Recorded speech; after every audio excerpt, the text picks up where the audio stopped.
Every challenge comes. Everyone wants to win. Crazy gang of beating the Culture Club. Gerrard! Oh, yes! The story of the FA Cup continues. What a goal! Rashford the scorer. Stevie Trumbo. This is the moment of joy that all professional footballers hope for. A moment of treasure. The FA Cup winners are Manchester United. Welcome to Birmingham, the home of heavy metal, Peaky Blinders, and today's hosts, the Blues. Birmingham City entered this season's FA Cup in round one for the first time in 30 years after their relegation from the Championship. Manager Chris Davies has them sitting top of the table in League One, and they have big money and big names backing them. Fix the maths. Premier League high flyers Newcastle arrived with their own stars in stripes. The Magpies are chasing a return to Champions League football, and a League Cup semi-final win over Arsenal has raised hopes of ending their 70-year domestic trophy drought. Can they keep the party going tonight in the FA Cup, or will the Blues burst the Toon balloon? It's Birmingham City versus Newcastle United in the FA Cup fourth round, live from a slightly gloomy St Andrews. But we have a studio full of bright sparks in Alan Shearer, Curtis Davis and Shay Given. Before we talk about the game itself, Alan, I don't know whether you noticed, there's been a clip doing the rounds of one of your first punditry roles in 2007 when Birmingham faced Newcastle. Let's have a little look. No shortage of cup winners, though, in the studio. Alan Hansen with Liverpool, Lee Dixon with Arsenal, and Alan Shearer, who went close a couple of times with Newcastle. I suppose it'll be typical if this is the year they go and do it now you've retired. I've been seeing it for the last 10, 11, 12 years. This might just be our year. Maybe you shouldn't. I'm not going to say anything, but I'm really confident we'll get through to the next round, put it that way. At least now I don't have to mention the fact that you've not won the FA Cup, because to be honest it gets quite tiresome telling everyone you've not won the FA Cup. We haven't changed a bit, have we? No, not a bit. Oh, blimey, you've got a little island on your head there. I quite like that. That was a terrible prediction. If I'd have known the team that night, I wouldn't have said that we would have won. It was only because Shea was in goal. 5-1. Exactly. And you were in goal. Don't look at me, lads. I thought you conceded that, right? I can't remember. You weren't to blame for any of them, were you? I blanked that out. No, not at all. It's a big night on Wednesday, wasn't it? You got to the final of a competition. It could happen the first time after 70 years. Yeah. It's important that they refocus for this one, though, because this will be a test. Yeah, I think with the atmosphere and everything else that was happened on Wednesday, with him getting to the final, it's understandable why he's made so many changes to the team, and I think they have to carry on the good work and the good feeling that's around Newcastle at this moment in time. Having said all that, they come in here. This is a tough place to come. Yeah. They're better than so many teams that they've played before, I think, this season, and it's a tough ask for them to come and win again this evening, Newcastle. Yeah. And with all the changes, then I'm sure it's going to be a very, very good game. Tough one for them, Newcastle tonight. Yeah, I mean, go one of two ways. You make so many changes, they freshen it up, because the highs of Wednesday night was fantastic, and the players were buzzing, but it's a big comeback down again to the FA Cup away from home. Birmingham flying in League One, so it's a tough game tonight. It's a Birmingham City team you've seen a lot. They could cause them some problems, Curtis. They can. I think it's the confidence off the back of being 18 unbeaten. I think their form this year has been fantastic. The way they want to play.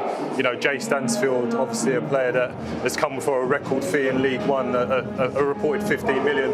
He'll be wanting to prove a point tonight to show how good he is, particularly against this Newcastle outfit. Okay, well, you've just mentioned him. Jay Stansfield is Birmingham's top scorer this season, having signed from Fulham in the summer for a fee that could rise to 15 million. And he's been talking to Aaron Paul. How's it going? You okay? Okay? Yeah, all good. Good to see you. You suddenly, appeared on the scene, and now everyone's talking about you, and then, wow, what a move. Stansfield! And in! Such a privilege to be able to play for such a big club, and we're hopefully on the up, and when we can get back to where Birmingham belong, it'll be even better. What's the feeling been like being around the Knighthead group, Tom Brady, in and around the football club? Last year I remember having a Zoom call, being able to hear such a a superstar in sport. Everything that he's gone through, to be able to put it into young players like our team is such a great help. Jay, we're in the inner sanctum. We can be real now. Tell me about the fee. A lot of people would say that that is pressure on someone. No, I wouldn't say I feel under pressure. I think it's a crazy fee, to be honest. But it's a privilege to be able to have that fee on my back, and I can't thank the club for having faith and backing me to be a player of that quality. And I think I've just got to go out and show that I do have that quality and show people why Birmingham paid that for me. The owners want promotion, you want promotion as well. Where does the FA Cup fit into it? The FA Cup's obviously a massive cup competition, and we want to go as far as possible. It's another trophy that's there to win, and anything can happen. You've got to be ambitious. The full interview between Jay and Aaron is available now on BBC Sounds on the Football Daily feed. Scan the QR code now to go straight to it. We've got quite a show going on behind us. It's very loud and hard to hear ourselves think at present. But tell us about Jay Stansfield. What, 17 goals in 25 games for Birmingham this season? Yeah, it followed on from last year. He scored 13 goals for Birmingham last season in the Championship, and it was a big reason why they nearly stayed up. And I think once it got to the end of the season, they were trying to get him back. I think there was a bit of resistance from Fulham, and I think they ended up going to 15 million simply because Tom Wagner wanted his man. I think they paid more than probably he was worth, which I think he'd probably accept. But talking about the pressure on him, it's more about how much Tom Wagner liked what he brought to the football club. Not only his ability, but his work ethic and everything he brought to the club. He was brilliant, and this year he's hit the ground running. It's a big fee for a League One club. I mean, although it's paid off. Yeah, it has paid off to date. At the time, they had Alfie May scoring every game, so I wasn't even sure they actually needed him, to be honest. But he's done the business. It's a brave move for him and for the football club. At the minute, it's certainly working for them. Certainly has. Let's hear from the managers with Kelly Summers. Well, Chris, you're 18 matches unbeaten, top of League One. Newcastle have had a very big week. Do you sense there's a real opportunity for you here tonight? Yeah, I think there's an opportunity. Obviously, we know it's going to be a big test against a top Premier League side.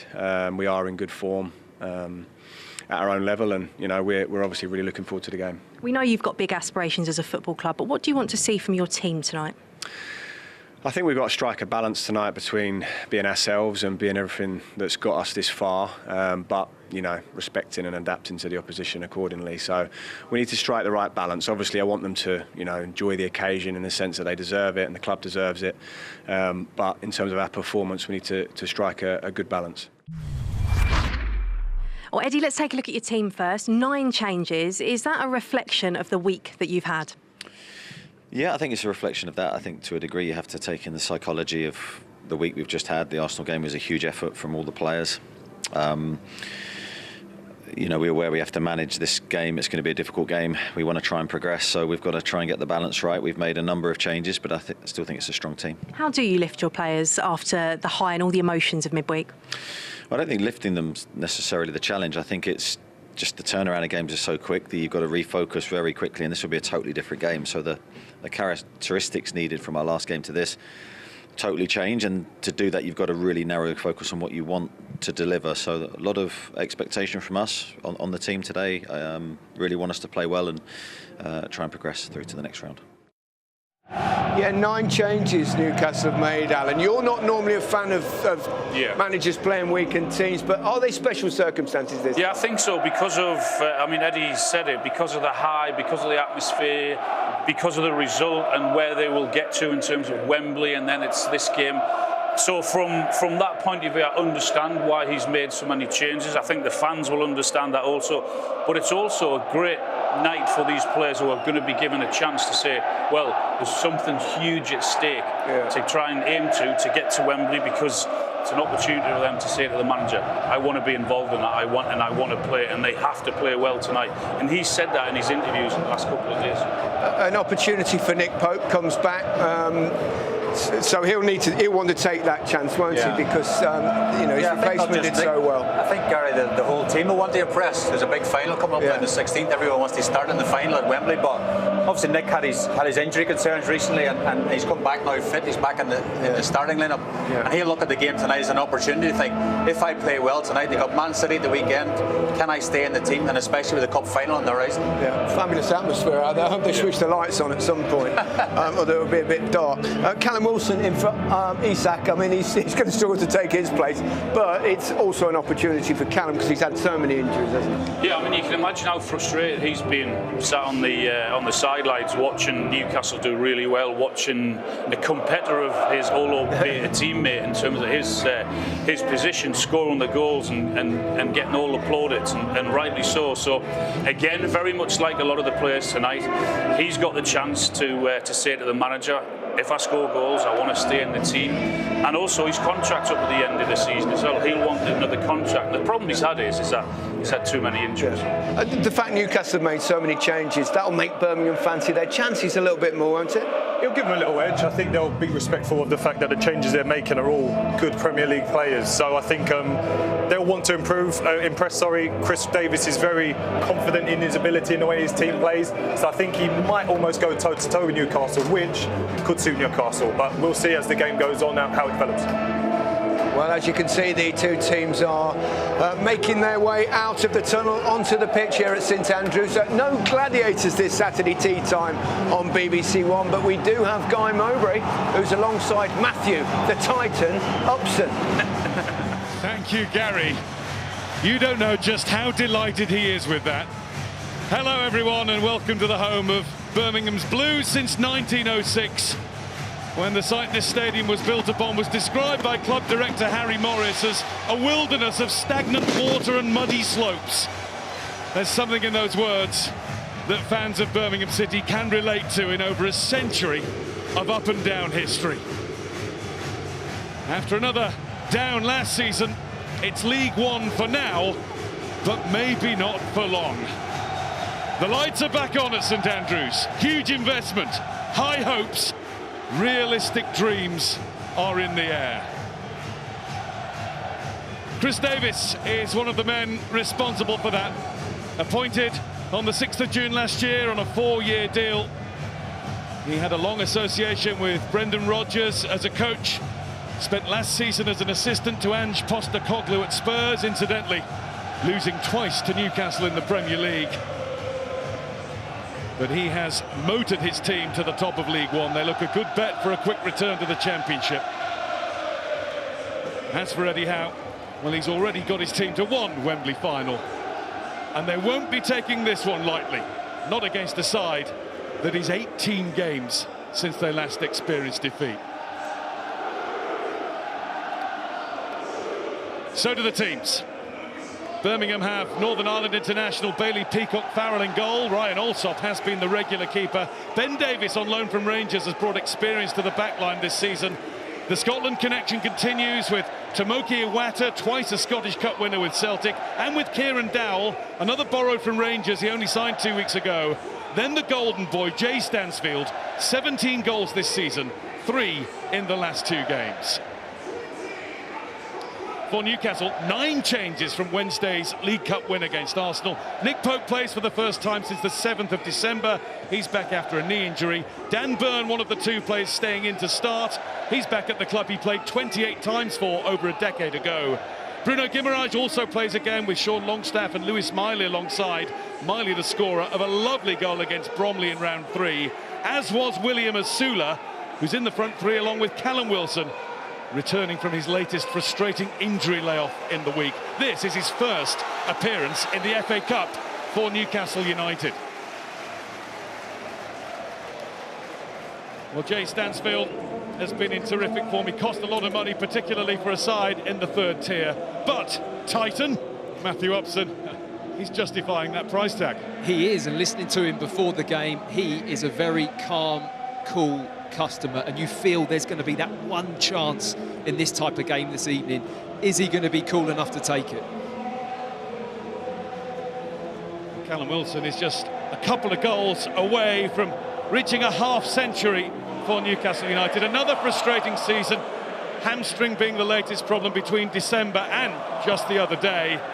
But when fit, when firing, well, they've got themselves a new signing. I mean, he's going to have to use all of his experience to get through the game, not just to manage his body, but also to manage players around him. Willock in a different position, Asula, a young player around him. They're going to rely on Wilson a lot tonight. Matt Donoghue is the man in charge. 3 games here last season in the Championship. He's not used to taking charge of either of these teams on a regular basis. And I'm sure he'll be relishing the part he'll play tonight in what is one of the best atmospheres you'll hear anywhere on round 4 weekend. St Andrews is rocking. St Andrews is ready.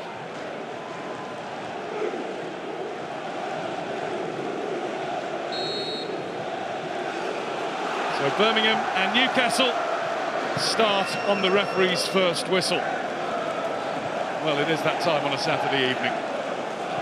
And Birmingham City will be looking to start well.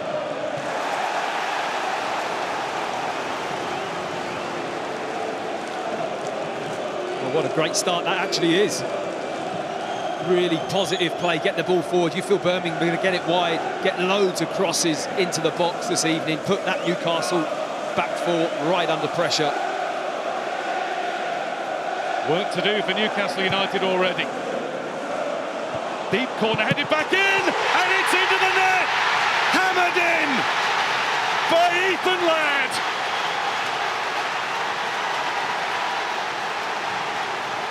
Oh, what a noise! Oh, what a start!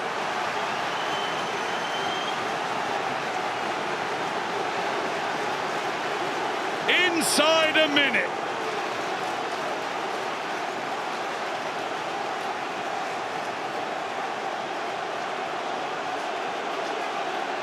Ethan Laird, former hopeful with Manchester United, didn't make the breakthrough there.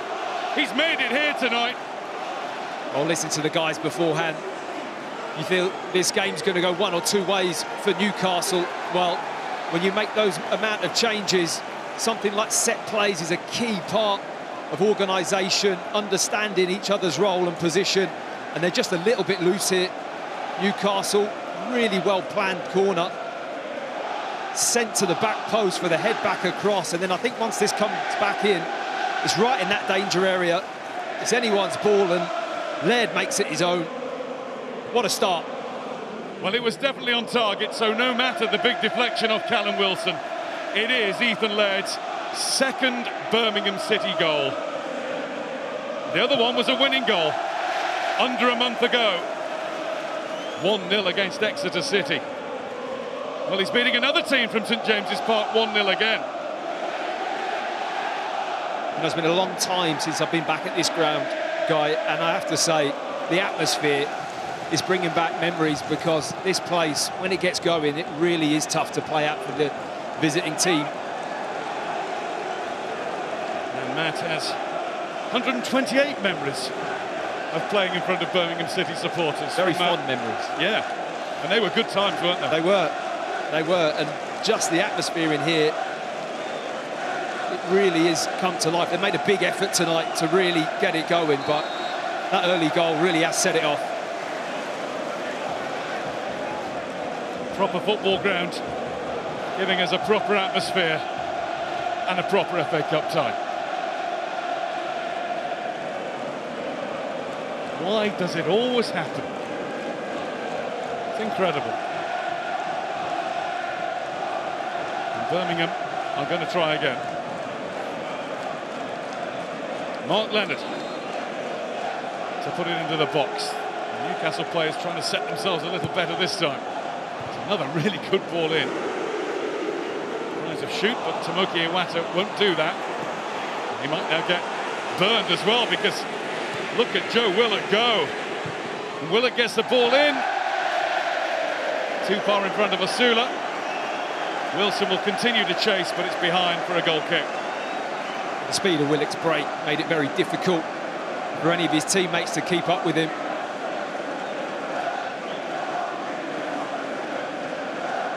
Eddie Howe's been in the game a long, long time now. As Bournemouth boss, he won 4 out of 4 here, including an 8-0 win in October 2014. Callum Wilson got one of those goals. Birmingham were actually a man down in the 7th minute. The former Newcastle defender David Edgar got a red card.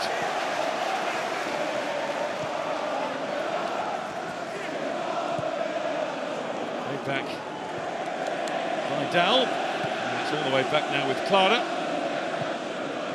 And Ben Davies. He's just overdone it. That's going to be a Newcastle throw. He brings a nice balance to that back four. Ben Davies with his left foot. He's a nice passer. Really has done well since coming to Birmingham. He's a leader in the back line. Intercepted. Bruno Guimaraes tried to knock right off the ball.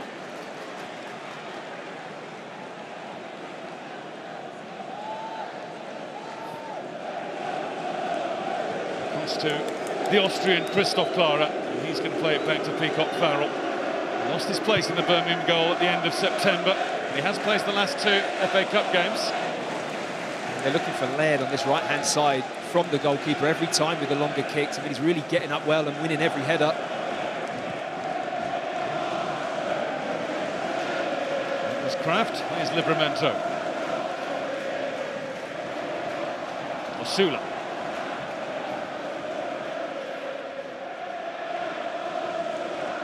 Nick Pope, beaten before he had a feel of the ball, and he's put that one straight out.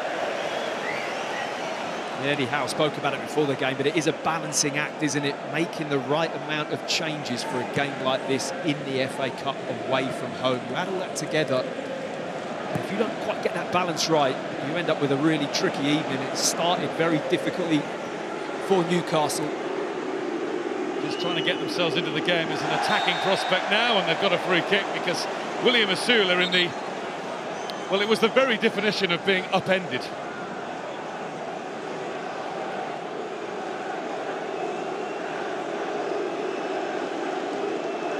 Shake of the head from Cochrane. Feels he made the most of it.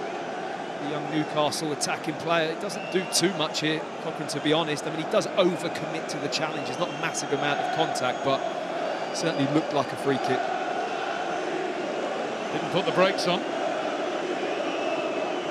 And then Newcastle are going to try and step on the gas. At the back of the box is Kraft. Peacock Farrell has sorted it out. Willock.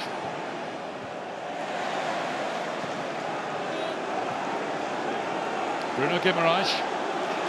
Livramento. There's Lewis Smiley.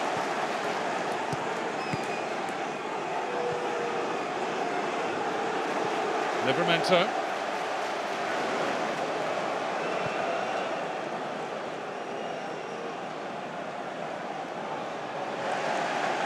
The raucous noise of the first 5 minutes has given way to an excited buzz around the place. There's a buzz around Birmingham as well. They have started high press. I mean, the energy in the first 7 minutes or so has been pretty intense, getting after the ball, not allowing Newcastle to settle. Exactly what you'd expect from a good old FA Cup tie. Well, Eddie Howe called it. Described Birmingham as a very aggressive, high-pressing team. When you get this noise behind you, you've already alluded to it, Matt, but what does it do to you as a player when you come out? It must give you an extra percentage of performance. It's a spring in your step, isn't it? And it's more the mental side of it, like the belief or the buzz and the enjoyment of playing against your home crowd in an atmosphere like this, in a club that's been starved of these kind of occasions in recent years and had really difficult times. I think that all adds into the mix, Guy, to be honest, and Newcastle are in a position where they've got to battle against that.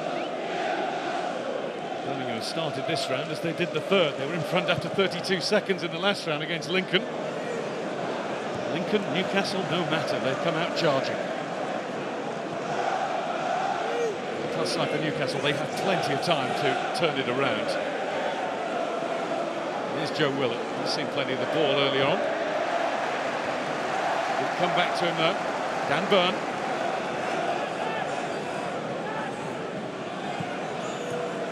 Guimaraes. Willock, supported by Matt Targett. A rare first-team outing for him. Burn.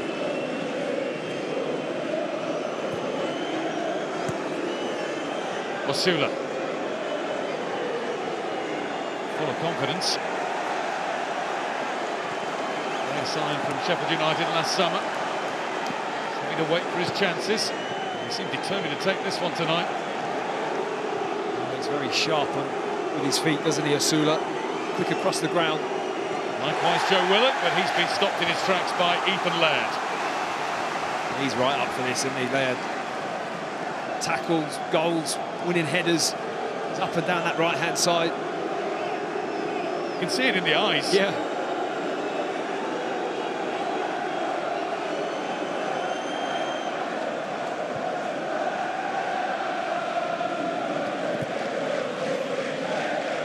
Back to Pope. Kraft.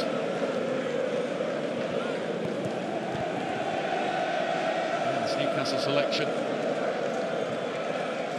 with a real element of risk to it, but Eddie Howe would say it's a considered, calculated and necessary risk. Clara took a bit of a risk there, letting the ball bounce, but he's got it away for Birmingham City. The workload that Newcastle have, the fixtures that they have with Manchester City next and Nottingham Forest and Liverpool before the end of this month as well. I mean, we're talking about this atmosphere, but I was watching from home. That atmosphere on Wednesday night at St James's was pretty special as well, wasn't it? This time the boots on the other foot. Yep, the magnitude of that does weigh on the players. I think Eddie Howe very aware of that.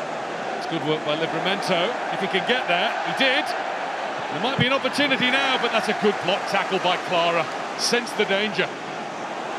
That's brilliant from the big centre-back. Really read that, stepped across. It's an excellent block. Turned round the corner. Newcastle had the defensive discipline. It was Lewis Smiley who was in the right place to stop Birmingham having another go. They're just taking the sting out of the game a little bit now, Newcastle. That opening 10 minutes was frantic. They've had a lot of possession last couple of minutes, just trying to bring the game back down so their quality, their technical ability will start to shine.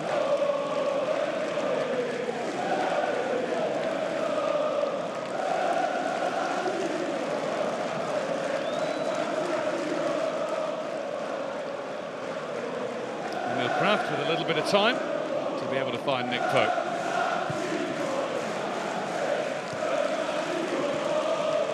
Target. Intercepted by Clara. Bruno Guimaraes gets it back to Pope safely, and he had the time to afford a touch.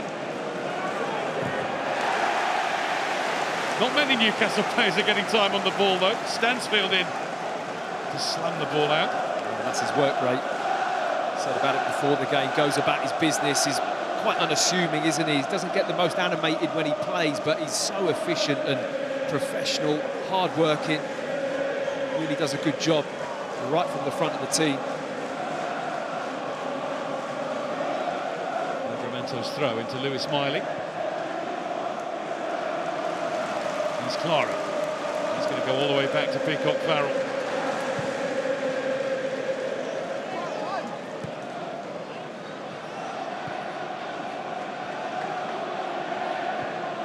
Laird. Target gets close. Laird gets it through to Scott Wright. Well played. Good football from Birmingham, not just getting the head up and sticking it in the channel or giving the ball away. Really good passing from the back, not taking a risk, but finding good angle passes. And Wright turns down Byrne. Byrne back at him, but he can't stop him. Oh. Well, the referee had blown his whistle. He gives a yellow card to Byrne, but there's frustration all round. For the Newcastle defender, yes. For Birmingham City, absolutely. Yeah, I feel the frustration because it's a brilliant piece of play. Lovely build-up. Lovely turn from Wright as well. Really sells Byrne. It's a clear foul, but he's still breaking through. There's a big opportunity here. You see the runner Stansfield just across the face there. Could have slipped a pass in behind. The referee just a little bit eager to pull that back and give a yellow card to Byrne.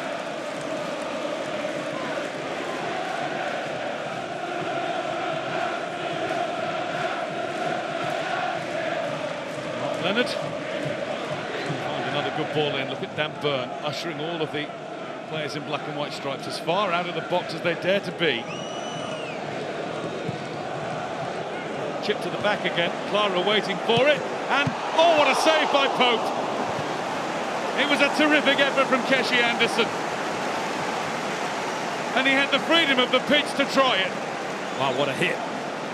Lovely technique on the left foot. Header back across. Look at that for a volley. Little deflection as well, I think, off Dan Burn. It's actually a good reaction from Pope, I have to say. He didn't have much time. This is a great angle just to see that little flick from Burn off his hand, and Pope with a strong save. Well watched by Nick Pope. Well struck by Keshi Anderson. They keep hitting that back post with the set plays. The goal was that, then a wide free kick. Newcastle not quite tuned in to that late run to the back post, and they're just heading it back across into the danger area, Birmingham.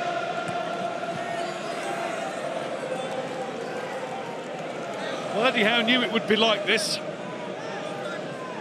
Knew they'd been for a real test and one heck of a game.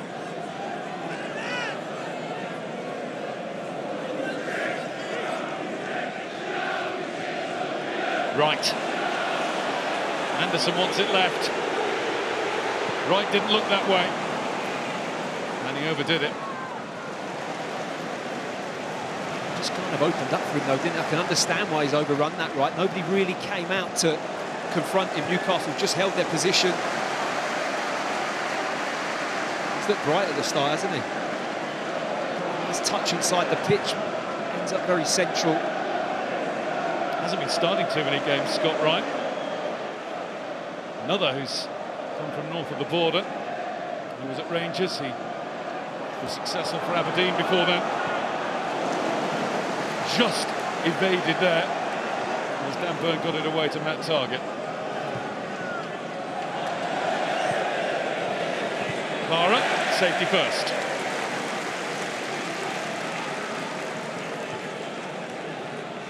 Bruno Guimaraes.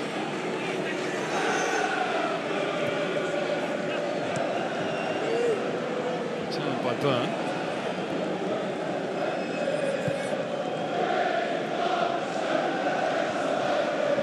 These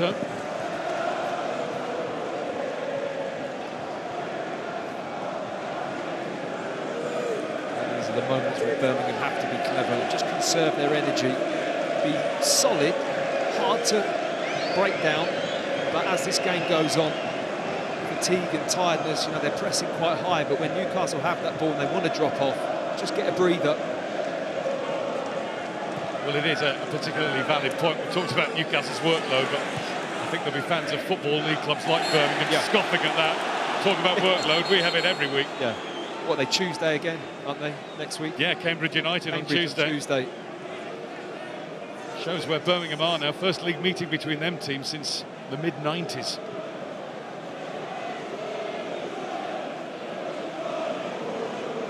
Osula, it was behind Miley. Collected briefly by Dowell. Osula has it again. And now Livramento, who's going to have to turn back.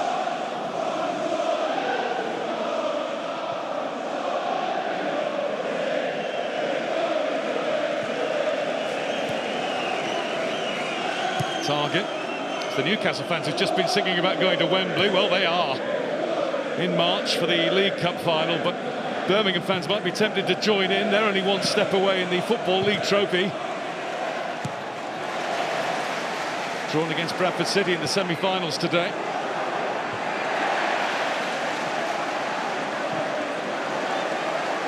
Burn all the way back to Pope.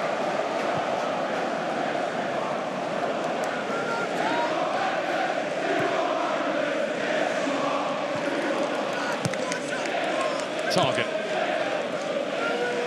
The hand clapping you could hear came from Chris Davis. I was just about to say that. I mean, he really did get into his player there, get after the ball.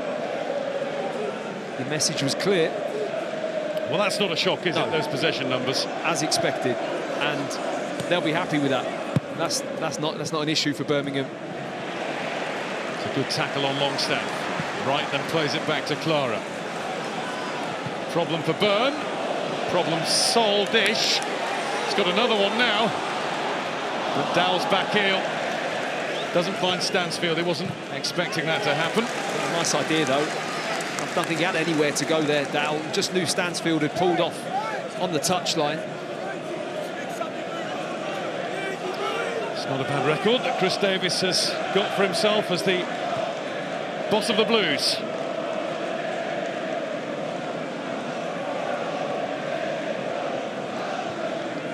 This is a club that was managed by 6 different people over the course of last season for various reasons. They look to have got this one right. You would imagine they spent a lot of time doing their homework on this one, and it's a forward-thinking appointment, isn't it, of someone that's, you know, been under very good managers and coaches, and really interesting appointment when it happened, but he's done well. Well, I did read that they spoke to 40 different candidates and they sorted them out from an initial list of 1,000. So yeah, they did their homework. It's every manager in the world. Probably every manager out of work in the world.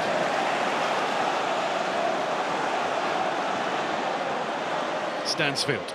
Livramento tries to get there. Anderson tried to play it out for a throw, but he didn't bounce that way off Longstaff.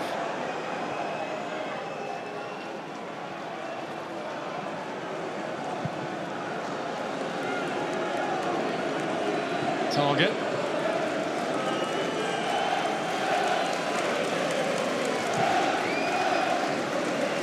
Wilson has wriggled free. Can't get it through to Willock, but he's still bundling on, is Callum Wilson.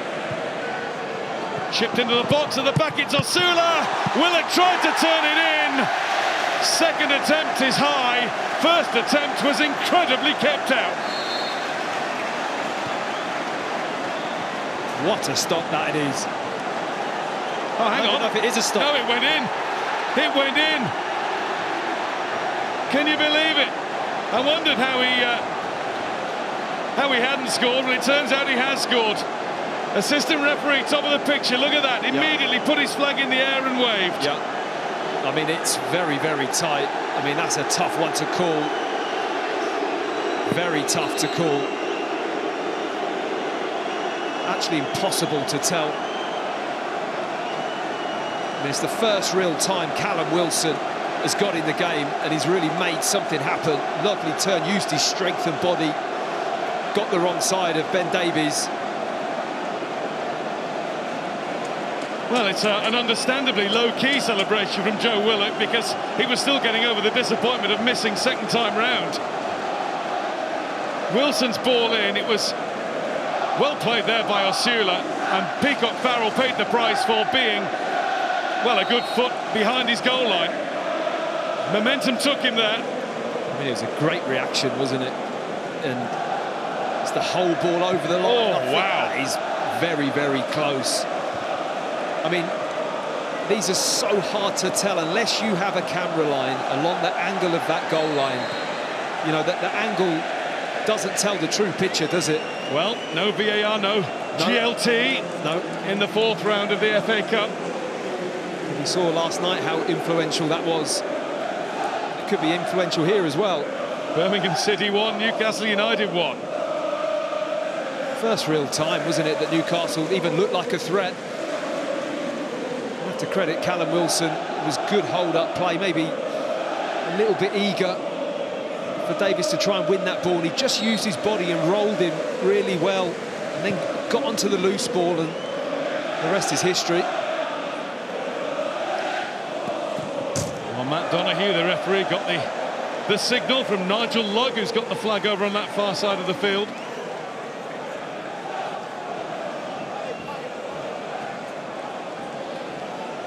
Goal for Joe Willock.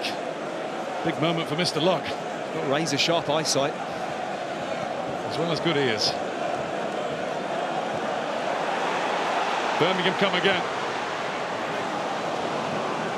Crucial touch that from Bruno Guimaraes, just as Stansfield was threatening. Anderson. It's out, and it's a Birmingham throw. There was great pressure from Dow to win that ball, turn it over in the box, and Stanfield just took a little bit too long to get his shot off. He's not going to get that much time. And you look at some of the other ties that have taken place today, and then you think about the sort of regular league season, which is exciting enough. Oh, hang on, Birmingham are coming again. It's a good try, but it was straight at Nick Pope. Turn and fire, that's the Jay Stansfield approach. A couple of times he's found himself in good positions. Tough one there. Pope in a good position. Is a tough goalkeeper to beat from that kind of range. You have to credit Newcastle's response to going 1-0 down, Guy, and that first 10 minutes were tricky, but the last 10 minutes have been very good from them. They've been measured, they've kept the ball, created one chance and taken it. Stansfield trying to knock it down to Dowell. Iwata. And here's Laird. First time asking right to chase. Byrne has the head start. Pope away. Beautifully collected by William Osula. He's got Wilson with him. He's got Willock over. But he went to try and beat Peacock Farrell on his own. And he thought about trying again. Longstaff. Livramento. Willock's there again. Wilson goes to try to score. And he has got the ball in.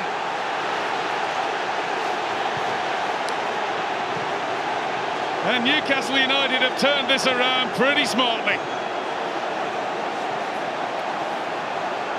Callum Wilson back in the team and back in the goals.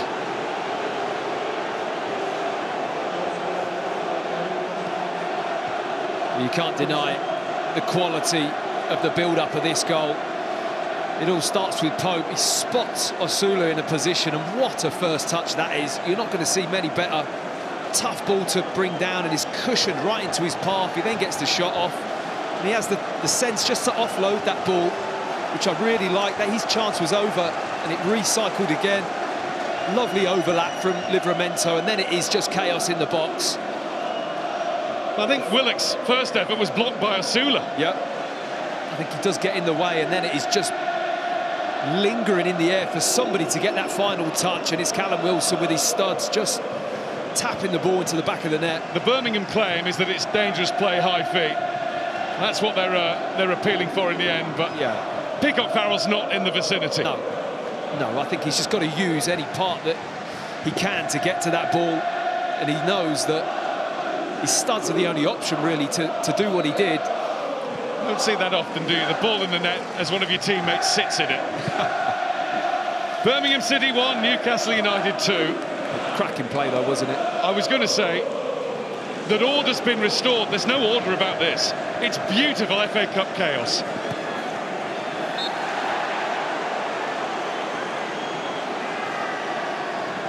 Cochrane on Osula. You mentioned him earlier, Matt. He's played his part in that last goal. He's looking really, really as if he wants this to be his chance to shine. Yeah, he really is taking the opportunity, and you know, the door's open. A lot of players rested. He's been on the fringes, waiting and waiting. Young player wanted to prove himself. Well, he started this game very brightly. Looks so pacey. And that first touch was absolute quality. Hasn't started for Newcastle in the Premier League yet.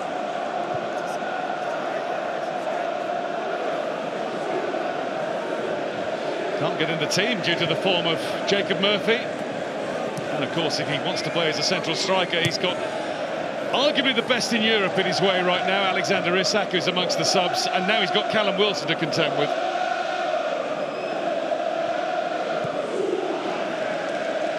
Newcastle have strength in numbers. It's perfect for him to play wide on the right today as well, though, Guy, to offer that different role. You know, that centre-forward position at the moment at Newcastle with Isak is unattainable, really. So that wide position, showing that you can be bright and lively and have the ability to play there, is a big thing for him to have. Bruno Guimaraes. A word too for Joe Willock, who's looking really sprightly down the left-hand side for Newcastle. Was the recipient of some absolutely vile abuse last weekend after Newcastle's disappointing home defeat to Fulham.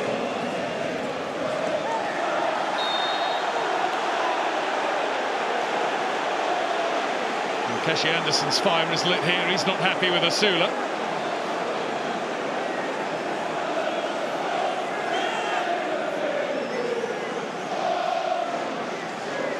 Matt Donohue's doing his best to keep up with it all.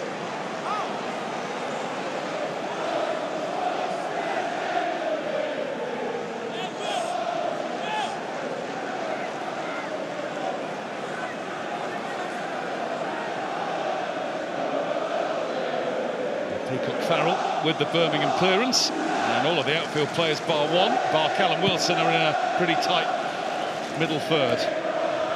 Up goes Kraft. And Sula, there was a slight nudge there on him from Cochrane. Miley. Wilson. Bounce back off his knee, it's Birmingham's ball. And he hasn't had many touches in this game, Wilson, but what he has done, very effective. Touched on him at the start of the game, how important he's going to be. Not a lot of minutes. Fitness won't be at its peak, but he's got the experience and understanding how to use his body, how to bring people into play, and he's done that very well so far. This is only his third start in a Newcastle shirt since Boxing Day 2023. See, I can't tell you how difficult it is to actually then step into a game like this that's really frantic and chaotic, high tempo. The League One team trying to press you and harass you. I think it's not an easy one to step into. A little bit of the home fervour has been dampened down by Newcastle now.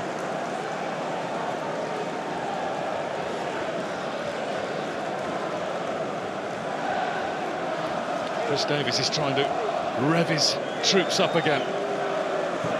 They might need JK the MC at half-time again, Guy, just to get them going. Lovely turn again, and strength shown and determination by Asula, and he bounces back up quickly too. He's in the middle of a Birmingham sandwich there and has got a free kick. He's not only causing them a problem with his pace, directness and positivity, but I think he's riling a few as well. He seems to be. Birmingham crowd are going to start to get on him a little bit, which is normally a sign that you're having a good game. And he certainly is. Very high tempo when he gets the ball. He's trying to make something happen, go at players. Bruno Guimaraes helped on by Byrne. Willock's there! Flags up. This one will not count.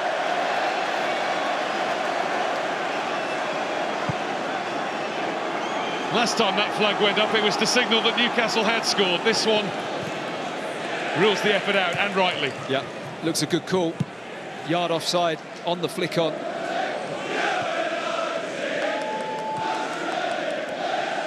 Old-fashioned offside decision. I see it, say it, sorted. I feel like we're now VAR, Guy. Do you know what I mean? I don't want that job. We've got the replays. We can do the VAR. On your own.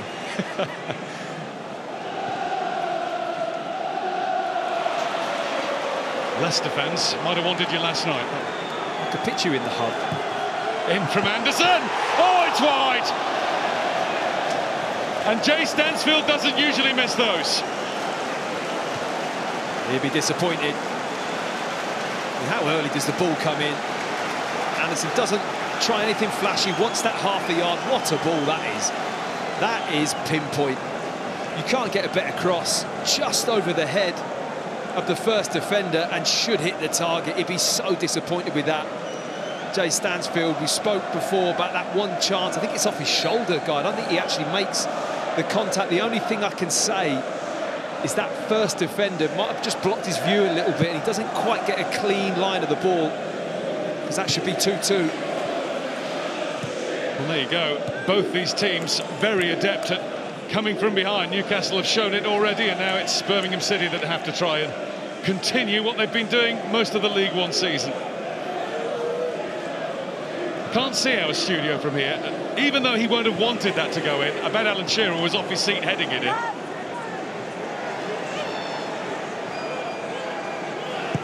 Masula, nobody will be heading that in.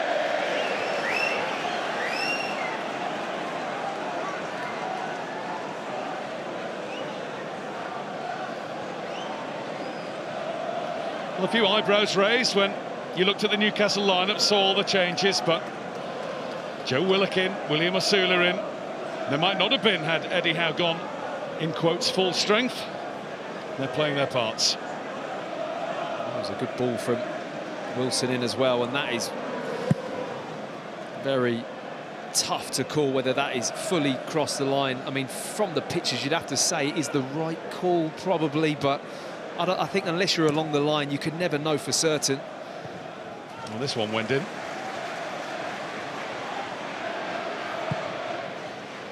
Birmingham 1, Newcastle 2. All that happening after Birmingham went in front inside a minute. Ethan Laird with the thumping shot that went in off Wilson. You know you've got a good game when the first 35 minutes or so feels like it was 10 minutes. I mean, it's just flown by. Is that what it is? Yeah, flown by. It's been all action.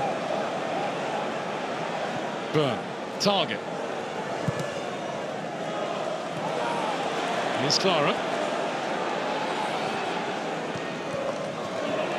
Won by Target.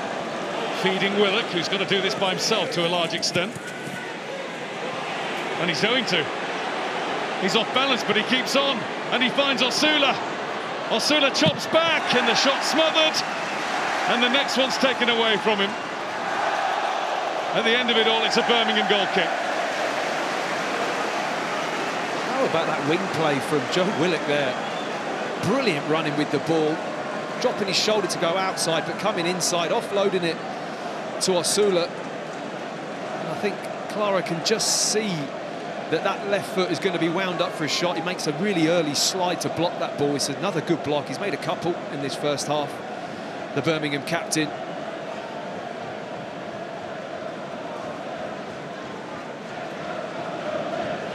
So Peacock Farrell to go long and to look for right. It's Dan Burn, not surprisingly, who towers above everybody. Bruno Guimaraes, he's hauled away from the ball. Ooh. Watta's rather fortunate not to have injured himself. In fact, he might have done. Chris Davies really not happy with that in the technical area. He is letting his view known. He wasn't happy with the way Guimaraes really steps across there. Doesn't make an attempt to play the ball, but just really wants to make life difficult. And I think we might be invoicing them for a camera too.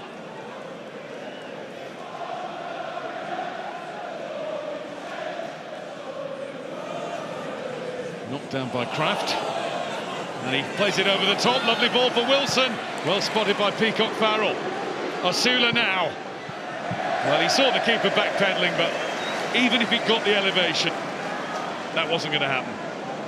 Didn't have the time, did he?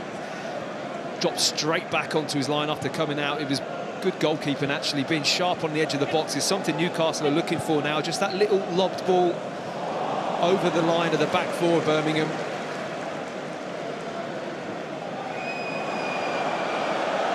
Pope had the time to get it away from Stansfield.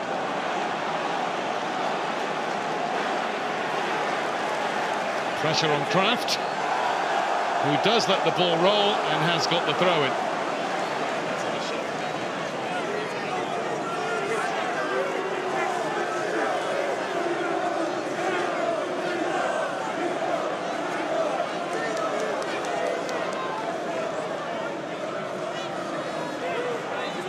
Livramento with the throw.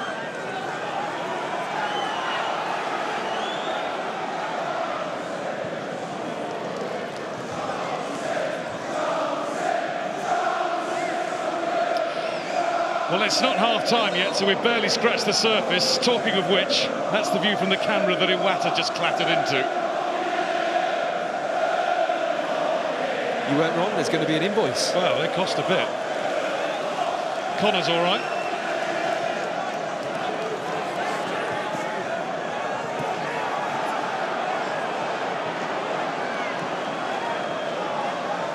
Knocked down by Wright.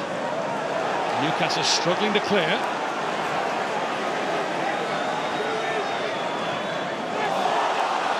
Iwata plays it into Wright. Not hit with conviction. Brilliant pass to him. Oh, it was wrapped into him as well. I think that was what made it a little bit trickier. He has to put pace on this pass. He gets his head up, sees the channel, and it's just lifted in the air, isn't it? He knows he's got to take it first time here, right? And he doesn't really commit to it. He's a little bit tentative with the way the ball's bouncing towards him. You like to see him step into that and really commit. Birmingham undeterred. Anderson. He's been a real live wire down that left-hand side. He scored a wonderful goal at Huddersfield recently. And Laird's going to attack this. And the shot, oh, what a goal! Absolutely incredible from Tomoki Iwata.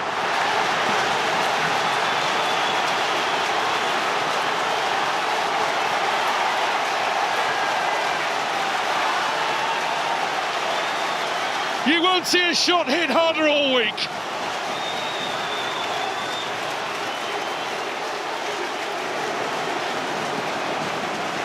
There were cries from the Birmingham fans of shoot. They hadn't got to the end of the word before he did, and before it took the net off. Well, you won't see a shot hit harder all season. What a hit. That is incredible. I don't think you need to say much about this. Just watch it. What a hit.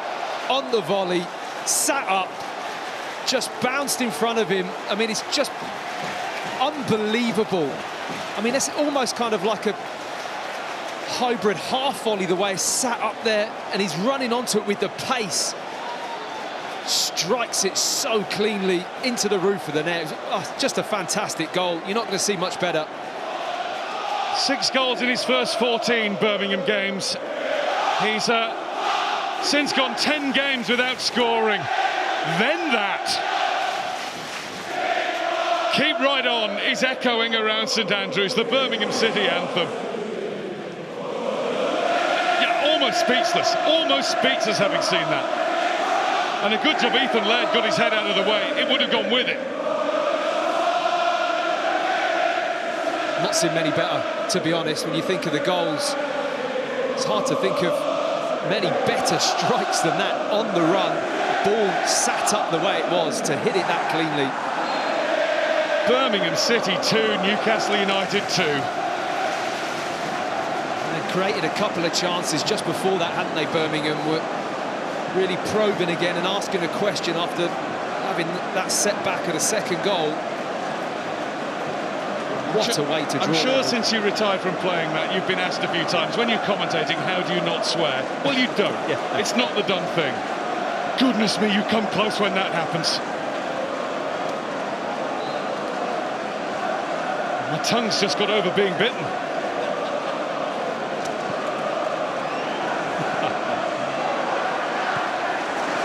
Cleared. Out towards halfway for a Newcastle throw. I think we just looked the other way. It was just kind of take the mic away and just have a moment, just to absorb it. Unbelievable goal. That's Clara. And here's Anderson. And you can hear the hubbub around the ground. There's only one thing people are talking about at the moment.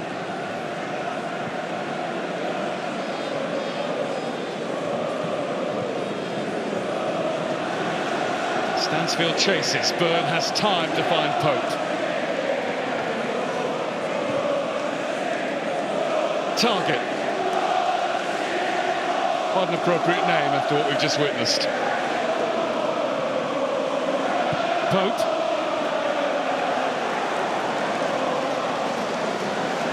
Newcastle play away really nicely. Well played from Kraft, wasn't it? Under pressure, Pope really bounced that ball at him, tested his first touch. Sula's attempt to cross is quickly blocked.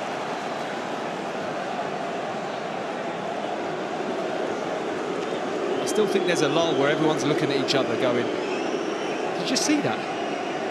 I don't think Nick Pope did. He had no chance, did he?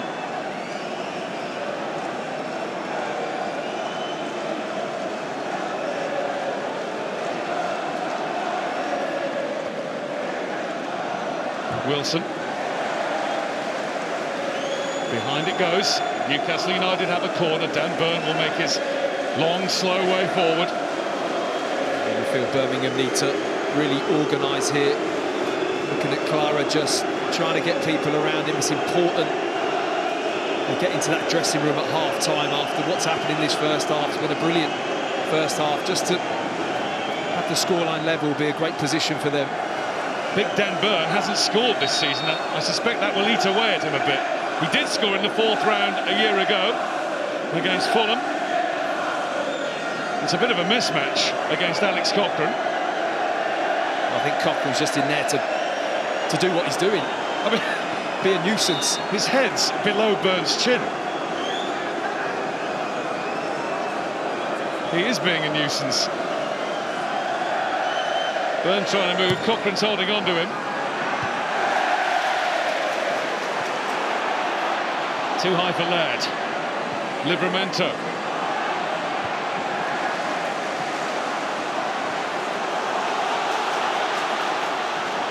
Stansfield. Stansfield keeps going down that left-hand side. Brilliant run by the Birmingham striker, brought to an end by Longstaff. Stansfield then in strongly. Longstaff not bothered one bit by that. Livramento. And that's going to bounce out of play. Masula has to, for the first time probably all game, give up on a chase. You can see how Birmingham have come back from behind a few times this season.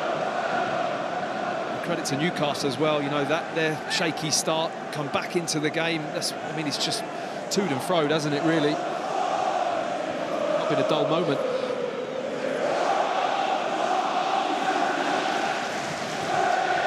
Nearly a minute into the 3 that were indicated to be added.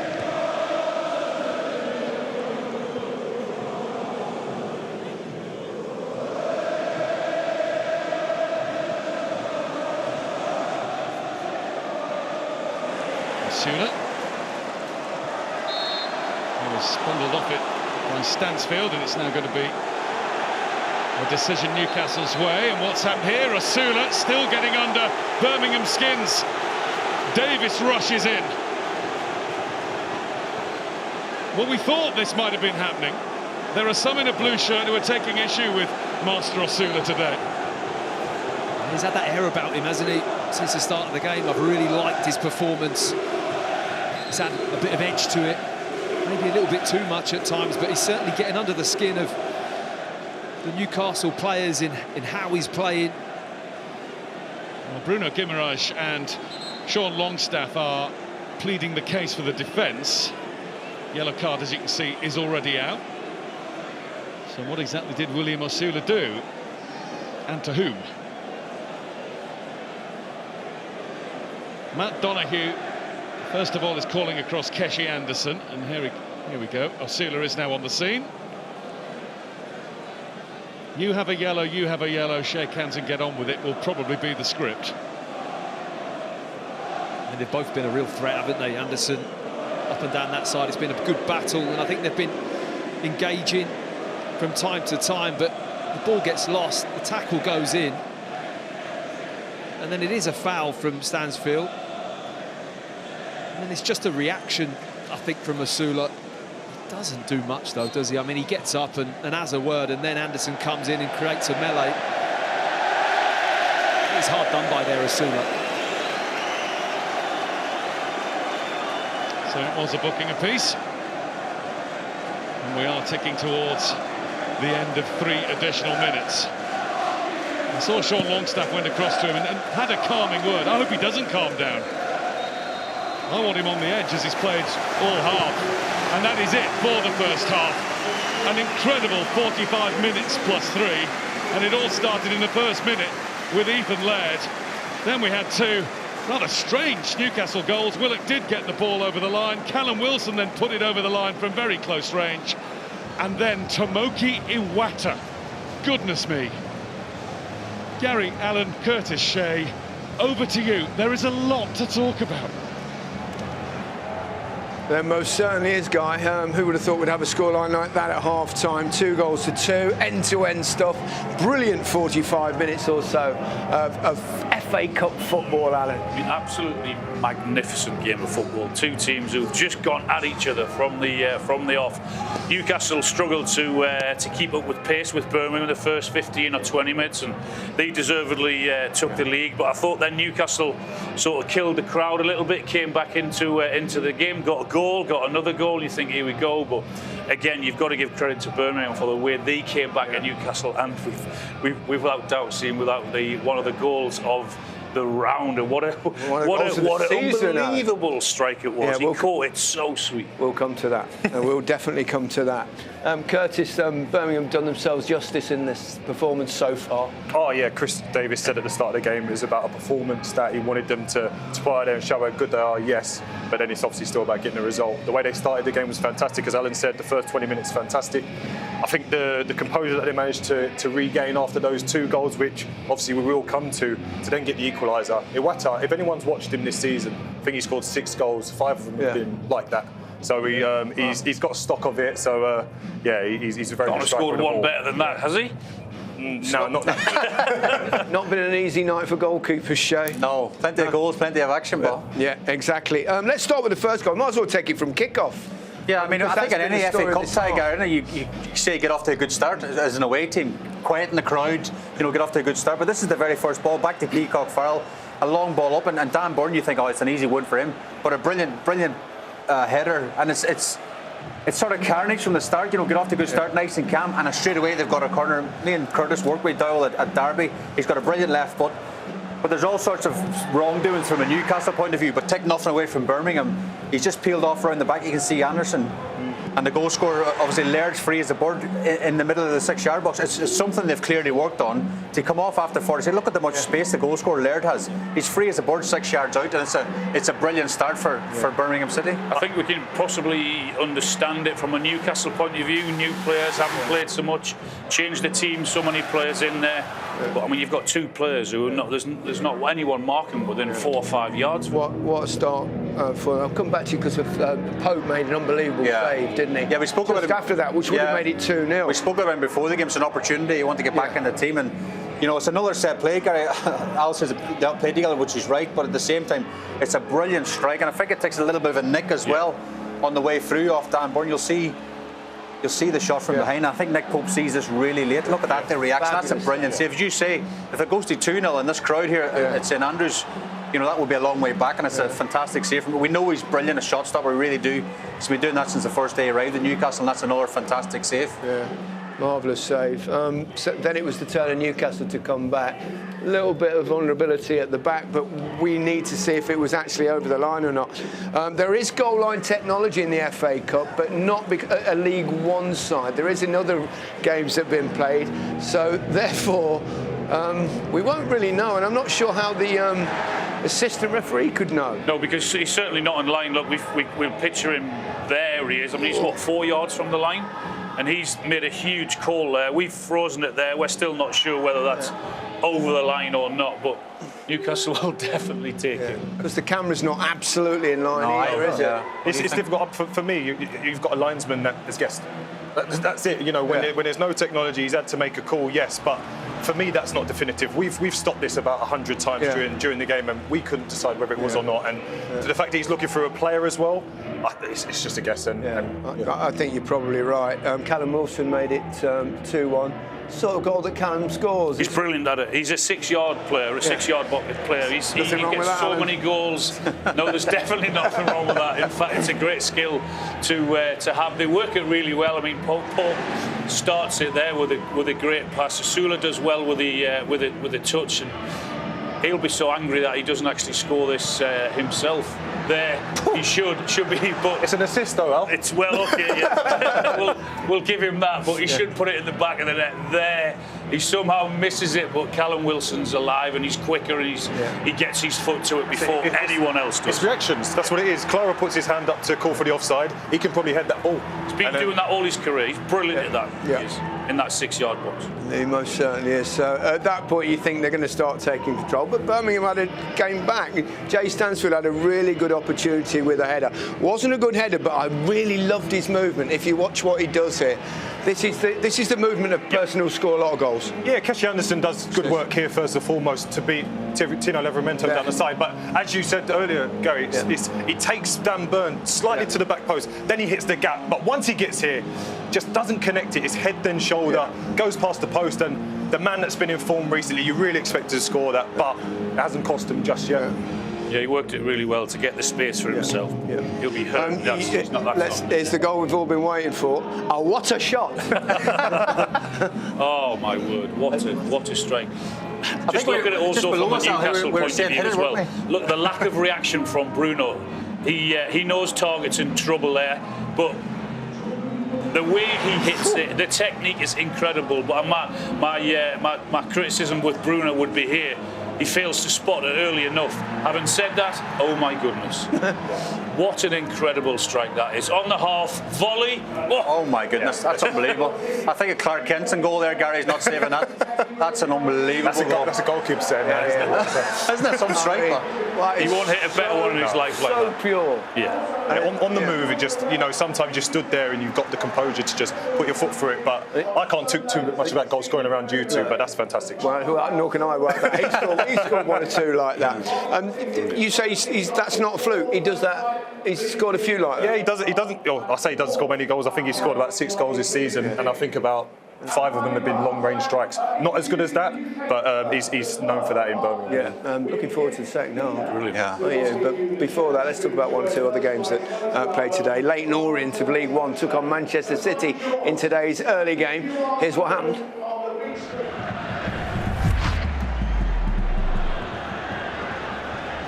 Simpson.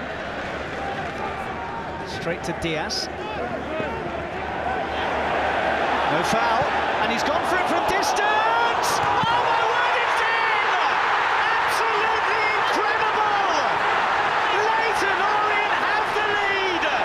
Jamie Donnelly with the magic moment! Just look at the scenes! And Donnelly has produced genius here to give them the lead.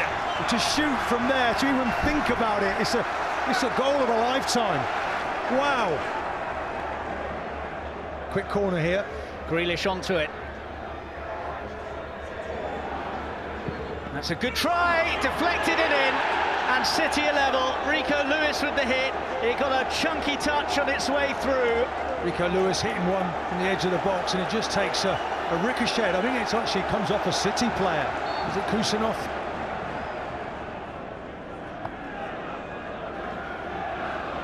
Grealish arced forwards for De Bruyne, who's in and scores. A moment of real quality from Manchester City, turns the tie around, and Kevin De Bruyne with a near immediate impact from the bench may well have sent City through to the 5th round. I mean, just look at him here, the movement from deep, just a deft little touch has maybe put this tie to bed. The keeper Keely's up. In it goes, it's too high for him, but at the far post, blazed over by Happy. Well, it evades everybody. You think he's going to get over that and hit the back of the net. That was his moment. Agony for those Orient fans. So Manchester City go through. Here are the results so far. Manchester United beat Leicester yesterday through a controversial Harry Maguire goal. Not controversial, offside. This afternoon, Manchester City came from behind, as we just saw, to eliminate League One Leyton Orient. There were also away wins for Millwall, Ipswich, Bournemouth, Burnley and Fulham, while third-tier Wickham lost on penalties against Preston, and Cardiff won a shootout versus Stoke. You can see every goal in tonight's highlight show on BBC One at 10:20 and on the BBC Sport website and app. More live FA Cup football tomorrow. You can watch Blackburn against Wolves on the iPlayer from 12:20. Then on BBC One from 5:20, it's Aston Villa against Spurs. And following us tonight... Welcome to the Gun Show! Tony, we are here to help you. This is like therapy. Josh, you are absolutely ready for this. What's happening here? I was checking for shit here. The new new series of Michael McIntyre's Big Show. Up next on BBC One and iPlayer. Let's head to Kelly Summers. She's pitchside.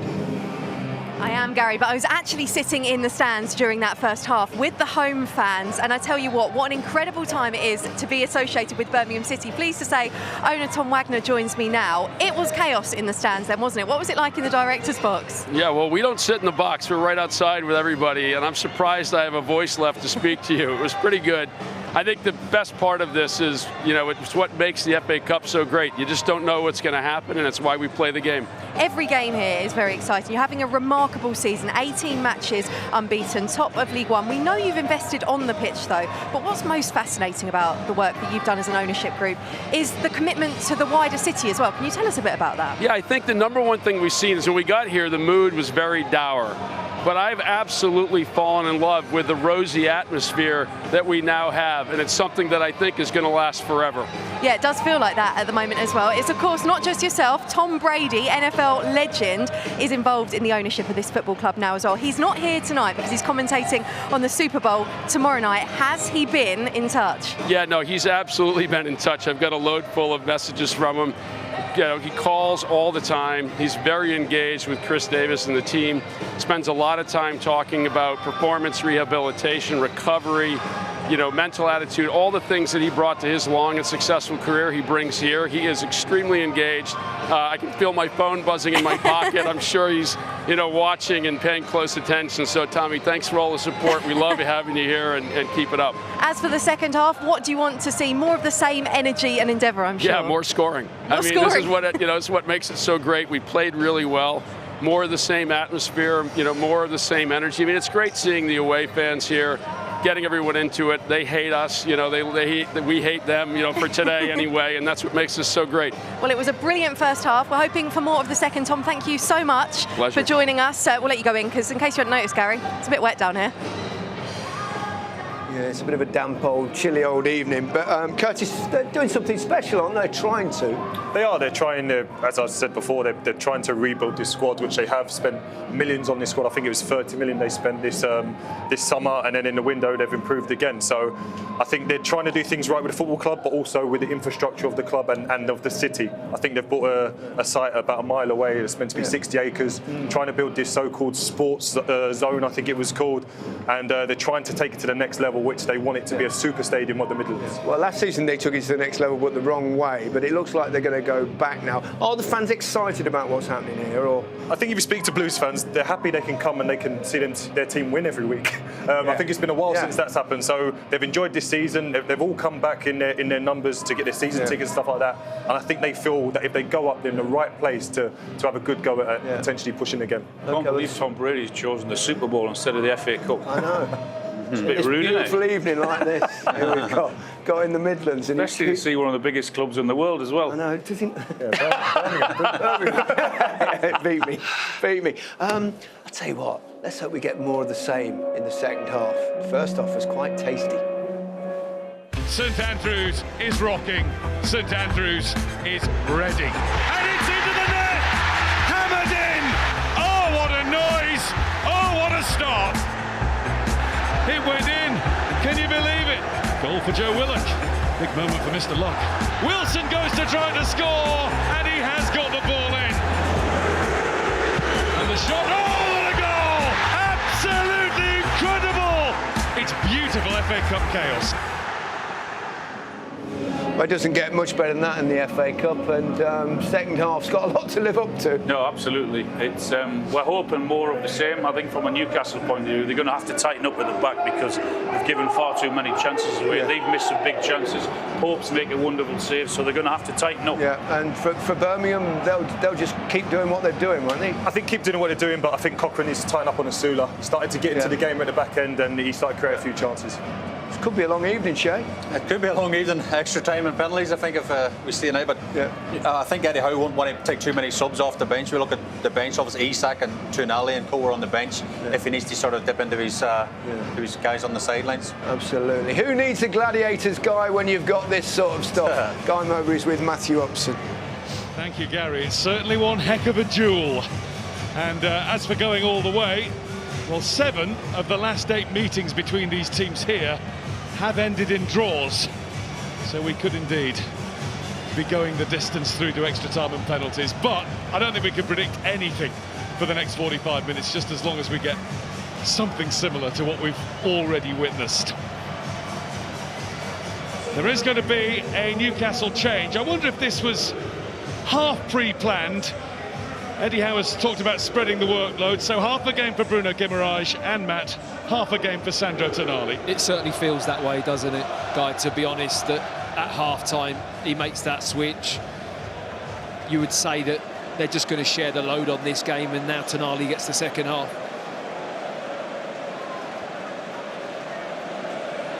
Well, never mind the Super Bowl.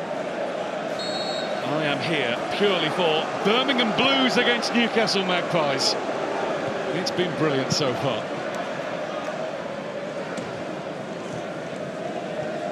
Out towards Osula, the wide receiver.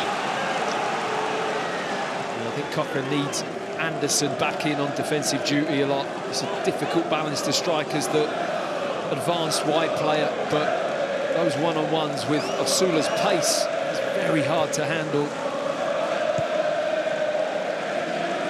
Emil Kraft. Longstaff.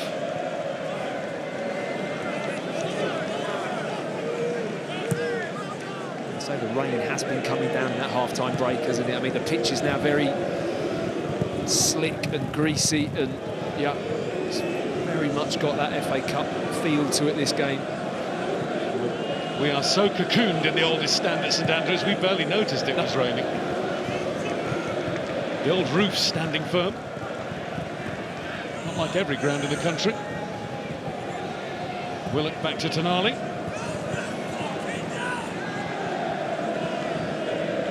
There's a fair few poles and steel bars to dodge here, though, guys. I've been very impressed with your bobbing and weaving. Yeah. You might have a bad back tomorrow morning.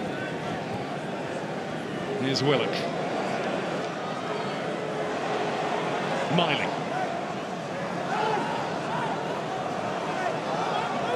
Willock to Longstaff with a little chip out to Target. Matt Target is getting it from Birmingham fans because he's an ex-Villa player. Proper thing too. Stansfield loses out. Target again, finds Wilson. Willock. Emil Kraft.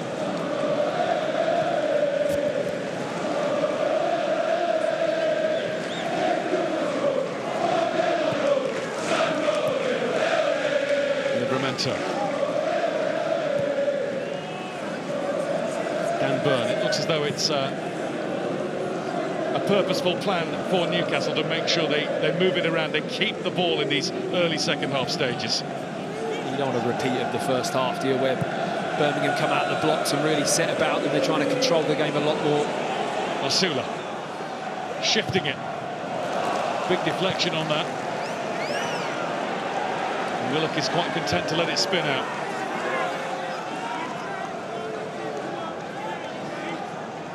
Miley.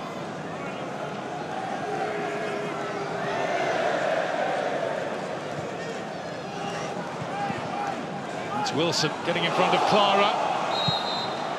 Handball was the Birmingham shout, and handball is the referee's decision.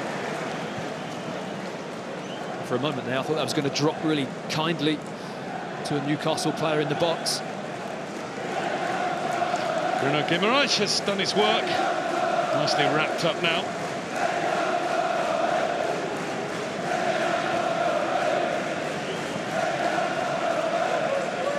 Newcastle's resurgence in recent weeks after a little bit of a disappointing spell in the season has come about after Eddie Howe made that tactical switch between Sandro Tonali and Bruno Guimaraes.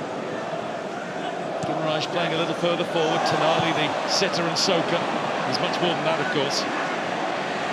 Livramento gets it away from Anderson. Osula bashes into Anderson, and the referee feels that was with too much force. Both players have been hurt by it. Free kick Birmingham. Well, I heard that and felt that from up here. That was a fair old collision. Completely accidental. Both players going for the ball. They can't quite put the brakes on there, Asula, but there appears to be very little love lost between these two. They're enjoying a good tussle and we're enjoying watching it. Absolutely.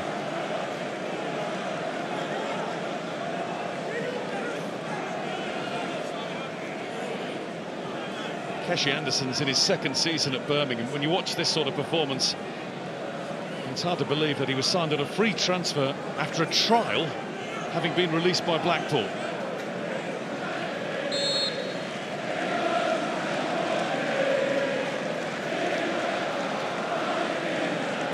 Dowell, it's a really good ball in. Nobody able to put their head on it. What a delivery from Kieran Dowell.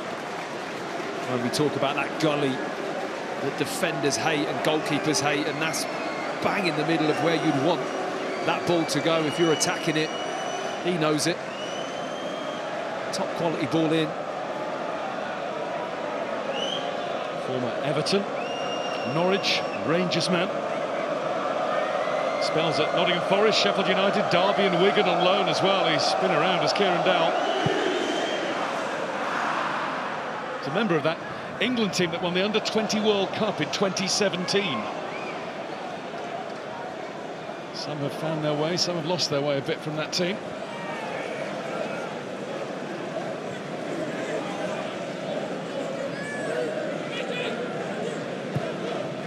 Draft.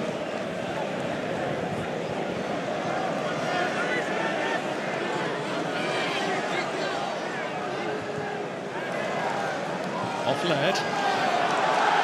Willock in a real tussle with Wright, and the decision has gone to Birmingham.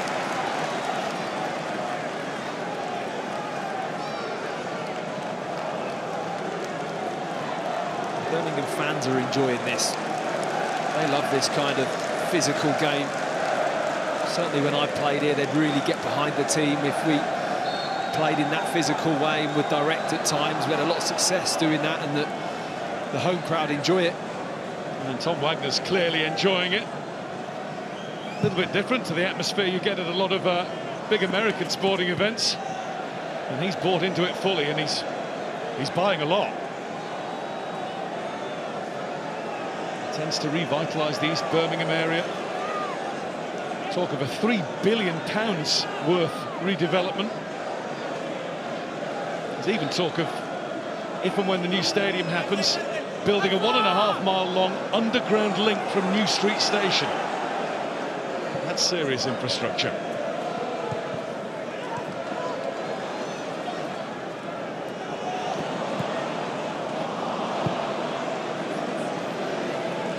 Time for Peacock Farrell. Dan Burn brings it down with Stansfield buzzing around him, and Stansfield is a real irritant. Look at this. Wins the ball for Birmingham. Scott Wright now. Taken away by Tonali, who read it perfectly. That was great pressure from Stansfield, wasn't it? I mean, look at the size difference between him and Dan Burn, and the way he just gets in and around his ankles and feet, makes life difficult for him. Even keeps the ball in play.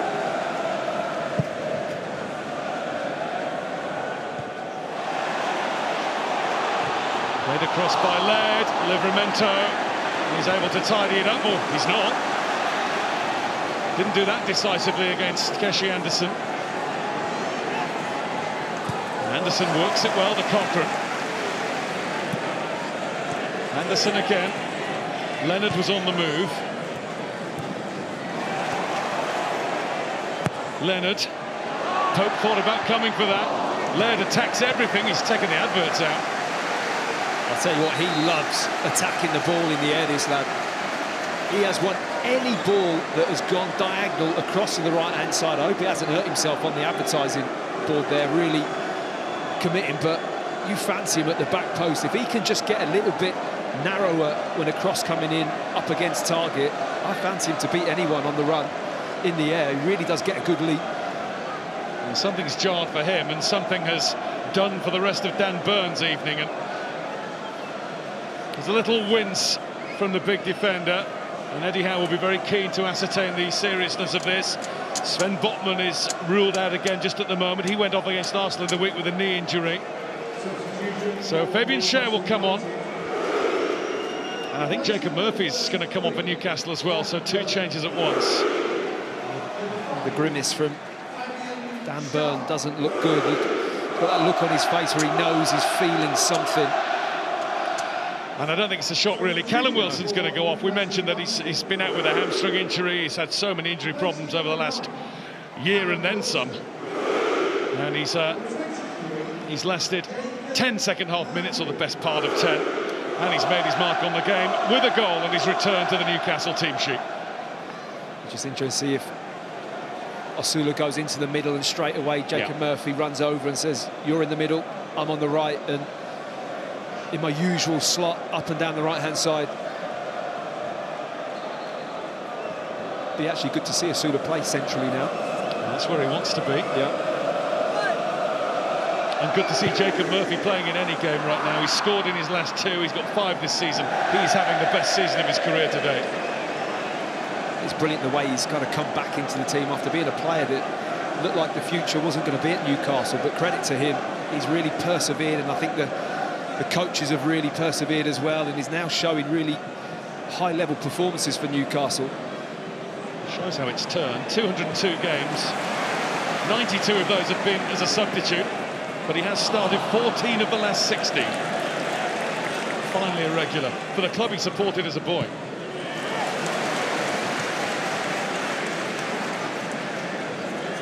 Iwata. Nobody was crying shoot from there.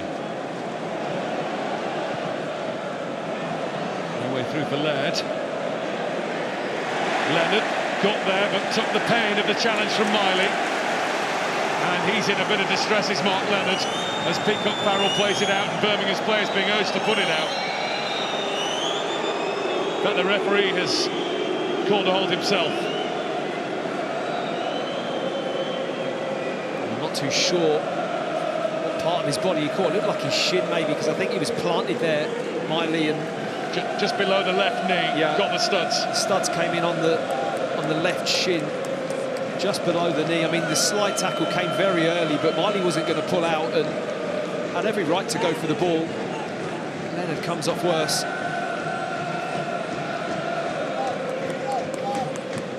And hopefully it's just a nasty whack and he can get up and get carried on. I mean, it was big praise from his manager that I read before the game about how highly he rates Leonard as a top player in the league. He was saying he's really unlucky, isn't he? He's the best player not to be starting regularly. That was it. That's right. He gave him big praise and gets his start tonight.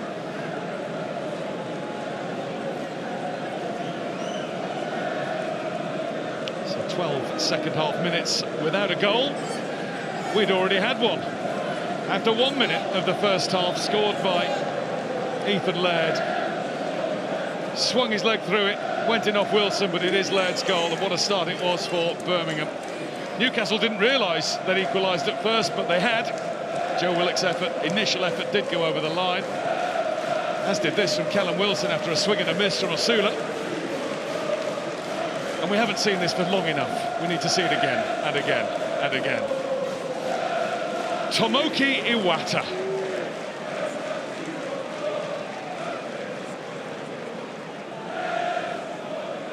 This is not a good sign for Mark Leonard. He knew straight away. Never like to see that when a player instantly puts their arm in the air. No, you can generally gauge the reaction, can't you? I mean, it was a very committed tackle. He went to ground very early. I think Miley could see it coming, but felt he could win the ball himself. Chris Davis is out for a word with Iwata, and a few others will come and have a chat with the manager as well, and he'll be organising his reshuffle immediately. There's a nasty wound just below that left knee. And he's clearly in trouble because a bit of oxygen has been administered as well. So we wish Mark Leonard well. I just want to ask you, Matt, while we're at it, you have mentioned it a few times, but of all the clubs you played for, was this the most raucous when things were going well? And by the same sort of thing, how hard was it to play when they weren't going well here? No, I found it very supportive in that sense, to be honest. I mean, maybe I was at the club at a time where we were in the Premier League and we were doing okay, and I think that, you know, there was a big buzz round the stadium beforehand, and you know, I heard the current owner talking about when he bought the club, there was a real down feeling. Well, that wasn't the case then, so it had a lot of positivity. It was full every week. Every player that I used to speak to in opposition teams would always say to me, "Oh, we've got you on Saturday. I hate playing it. St Andrews, having to come up there." It was a difficult place for people to come and play because it had that buzz and it had a real, like you say, raucous support guy, and it made it special, actually. It made it really enjoyable to play at. Well, all good things do come to an end, and I think we've started the countdown to saying goodbye to St Andrews. Not quite at the advanced stage of, say, Everton, who of course are ready to go from Goodison Park to the brand spanking new and wonderful looking stadium at Bramley Moor Docks. But it can only be good for the area, the money that's coming in, and hopefully it's just the start of a revitalisation of Birmingham City as well. Just hope they take the atmosphere with them to the new place if and when it happens. Well, that's the tricky bit, isn't it? You know, you mentioned that kind of gritty feel that a stadium like St Andrews really brings. It really has that here, doesn't it? And I think sometimes that does add to the feel, but it's a big football club. And, you know, you look at the size of a new stadium, you think, oh, is that going to be too big for this club? But in and around the city, this club has really big support. It's a bit of history, actually, in that the first FA Cup meeting between these teams was in the 4th round, which was the quarter-final back then. Newcastle won a replay after a 2-2 draw. This was 1906 at the old Munt Street ground. Well, nobody is still around to remember that, but that cup tie drew a restricted crowd of 25,000, so similar to what St Andrews gets today.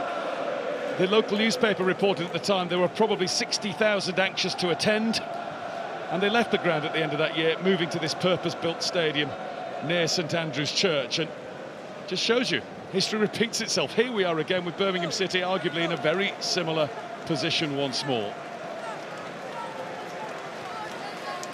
Well, plenty of care being taken with Mark Leonard, and there is applause from everybody inside the ground, whether you're black and white or blue and white.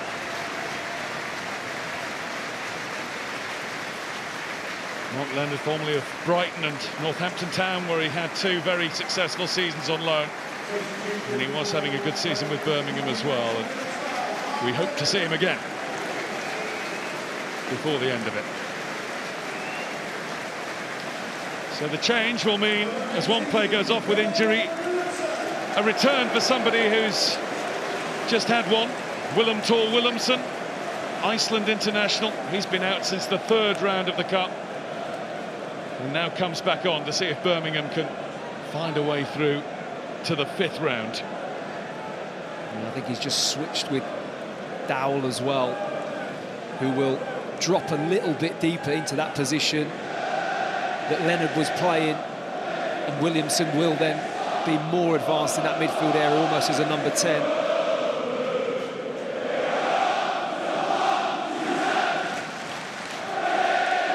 And the Birmingham anthem, "Keep Right On to the End of the Road," is booming out again. Still the applause rings around for Mark Leonard. The referee will restart by giving the ball to Ben Davies, who finds Bailey Peacock Farrell, and away we go.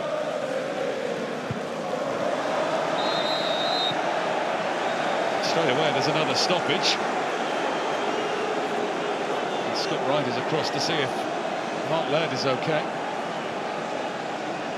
Ethan Laird, beg your pardon. I think Targett just got tired of Laird winning all the headers on that side of the pitch and felt, go and compete with this one. It was a wholehearted challenge, both players. Laird, I don't think, sees him coming.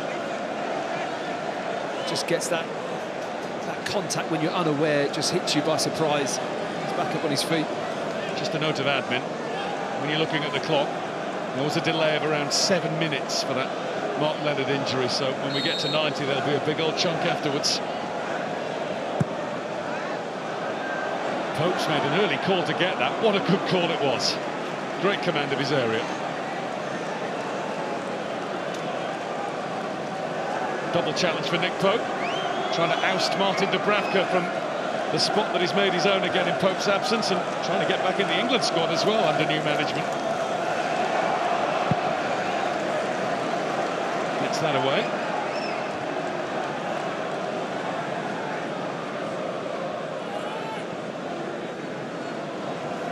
Fabian Schär. Kraft.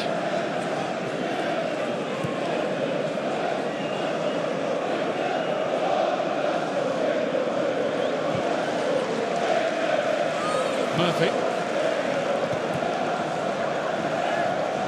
Livramento behind. Murphy able to find a way through to Longstaff. Longstaff's let it run, and Cochrane will do the same for Birmingham now.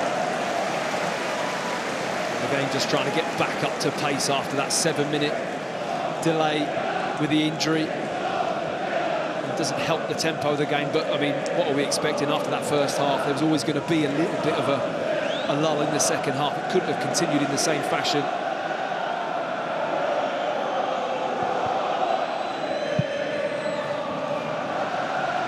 Launch forward for Stansfield to try and have a run at.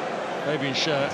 Oh, he's the next player to fall really awkwardly and hit those solid advertisement boards really hard. Botman out injured. They've lost Dan Burn tonight. We don't know how serious that is. And now Fabian Schär's taken that whack. Was Stansfield culpable? Well, we saw Guimaraes do it to Iwata a little bit, broke the camera in the first half. I think Schär knows that Stansfield can win that ball.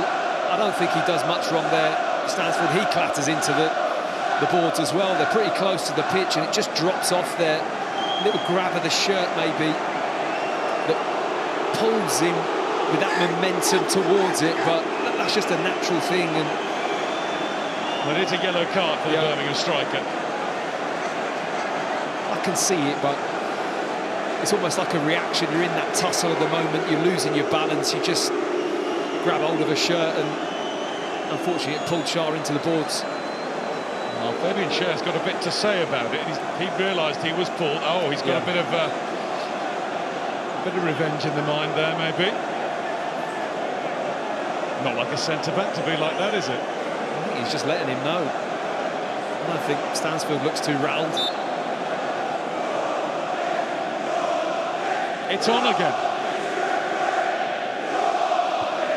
Thankfully for Newcastle, Fabian Schär is on again too. It's had a bit of everything, this. Next tussle between them two could be quite nice. I do wonder about those rock-solid steel hoardings by the side of the pitch sometimes. They don't move like the old ones used to.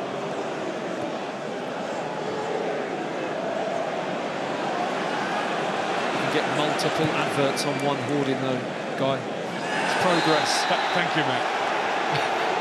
The marketing degree is coming in. Makes them heavier. Yellow card for Joe Willock now. They're starting to rack up. It's very stop-start at the moment, isn't it? It's not really found its rhythm or flow at all. Laird, who has been throwing himself everywhere in the air, jumping across the face of Willock, who doesn't really compete for the ball and just jumps up with his knee and catches it. Scrappy, I was going to say we've just passed the midway point of the second half, but we haven't yet, because I'd be amazed if there's not about 10 minutes added on at the end, and that's as things stand. Jasper Carrott, great old comedian, is here to watch his beloved Blues.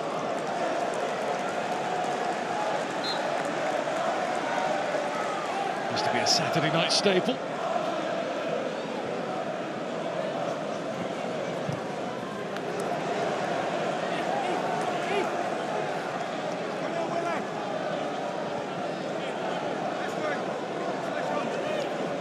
Birmingham City throw-in. As the steady, heavy drizzle continues to fall on England's second city. That's ambitious. Not quite in the Iwata category, that one, from Kieran Dowell. It went high and stayed high. I'm not sure if there's room for 2 wonder goals in this game, but that would have been one. Well, you might see another wonder goal or two tonight with Match of the Day's highlights of all the FA Cup fourth round ties. 10:20 on BBC One. And we're back live again tomorrow with Blackburn against Wolves from 12:20 on the iPlayer. And then it's just a few miles away, Villa Spurs tomorrow from 5:20 on BBC One again. There's a lot happening in Birmingham this weekend.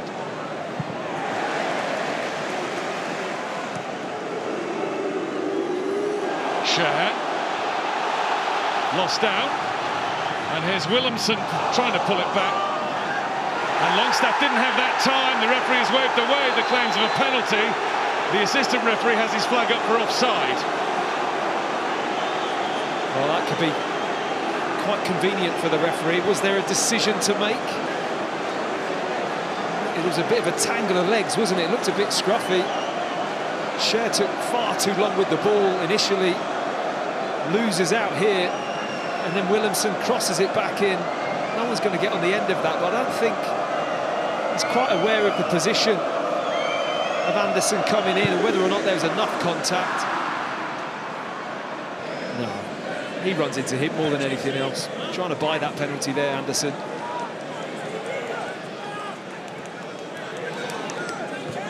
Murphy.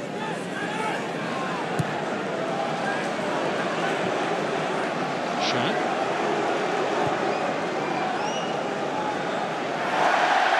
And the referee's got another decision to make there. He feels that was a deliberate block. Yellow card coming Crystal Clara's way. It's turning into a yellow card fest, isn't it, really? I mean, he hasn't got much place to go here, has he? If ever we wanted a replay, though, to show us exactly why that was a yellow card, this was it. I don't think you can really excuse that. That is not trying to play the ball there. I was looking at the ball, ref, honest. Yeah, he wanted to put someone else into those advertising boards, and he certainly did that. Couldn't have been Clara. Newcastle, free kick. Let's get on with that.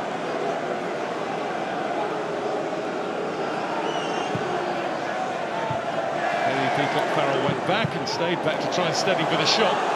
Now it's Murphy who will shoot, and it is straight at the Birmingham keeper. Well, clean hit, but straight down the line. Tonali always looks graceful and in control when he starts to stride with the ball. Murphy.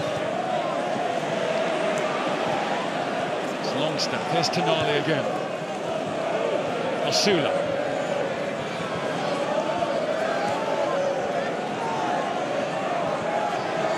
Livramento.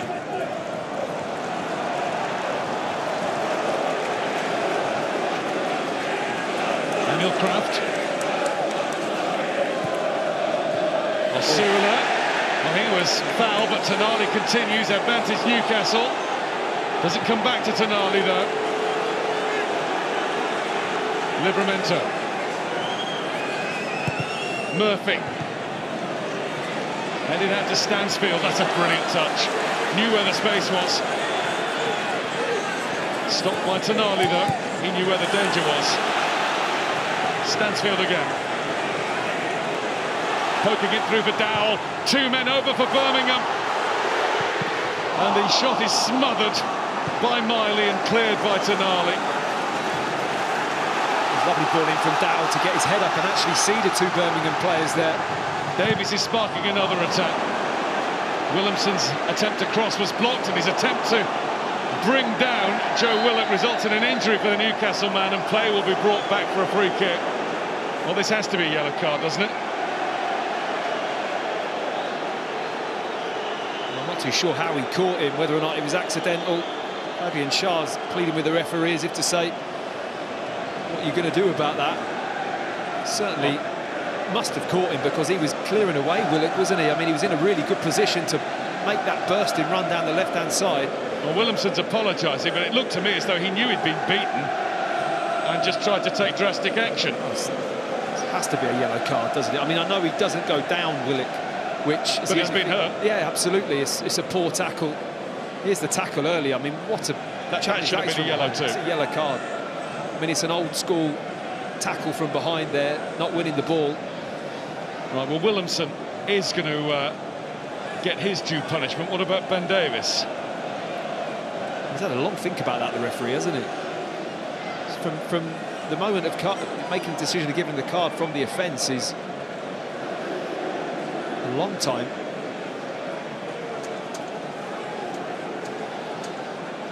Willem Nilsson's name goes in the book.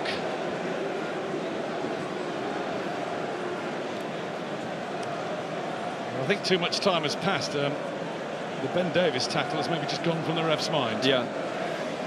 He's lucky. He got away with one there. The game was just picking up a little bit of momentum again, wasn't it? A little bit of rhythm, and now we're stopped with another injury, whether it's a yellow card or a bit of a kerfuffle or an injury. It's just been a bit broken this second half. Starting to see even more logic in Eddie Howe's team selection of 9 changes when you think that Dan Burn has gone off with an injury tonight. And you think you just can't risk all these things. No. Well, now Birmingham are going to make changes, 3 of them at once. 2 strikers are coming on, Alfie May and Lyndon Dykes. Clara's coming off, well, we know he's on a booking. And his place will be taken by Christian Bielik. That's like for like at the back. Keshi Anderson's going off. Well, he has entertained and he's played with a real fire in his belly. I've been hugely impressed with him. Very direct, physical, he's got a nice left foot on him. Had a really good evening.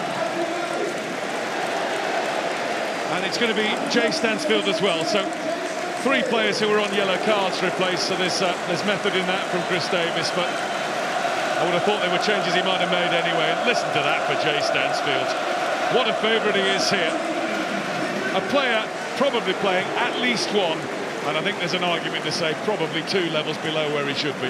Yeah, I mean, that's where the transfer fee is levelled at, really, and I think him coming to the club with that ambitions to want to climb up the leagues, and that will happen, you feel, with Birmingham, given this season.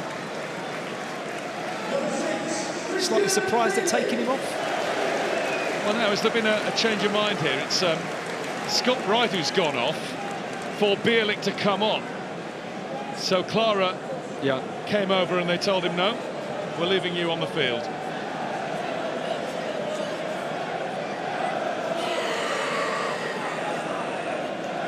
And there he is, right in the thick of it, with support alongside him from Christian Bielik now.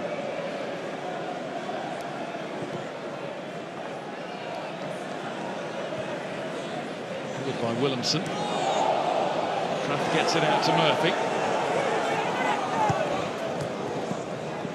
And return to Jacob Murphy. Livramento. Booted up and out to the sideline by Davis. Livramento. Murphy. It's come to Miley. There's Target. It was missed, and the pullback from Livramento, the scuff shot from Longstaff, and the clearance for Birmingham City. It was Davies who got it away. Livramento, it's not staying away for long now. Murphy. Not a great touch by Longstaff. Just the first little sign of tiredness there for Cochrane. Just cleared that ball at the line, didn't really have much of an idea of where he was going to go, and he had Dykes available to hit, but just the tiredness, certainly in this left-back position for Birmingham. He's been under a lot of pressure.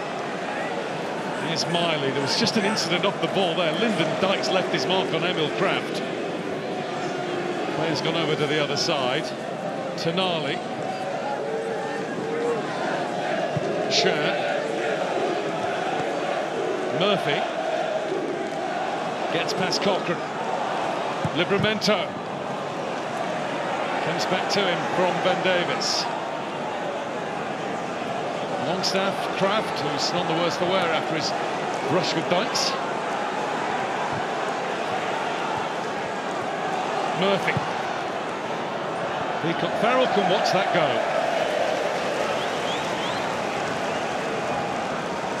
Lyndon Dykes, Scottish international striker, has come on and he's always liked to put himself about a bit. And didn't he do that here? I feel that's his role in the team. It's pretty blatant, isn't it?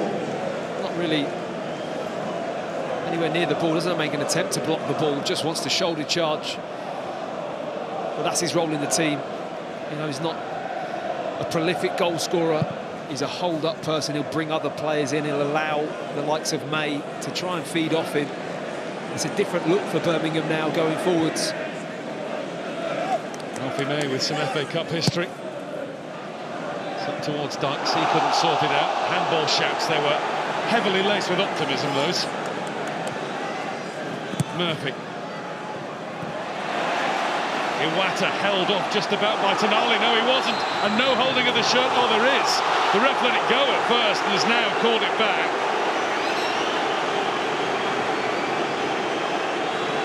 It looked like a foul on Tonali, but it looked like he hadn't given it.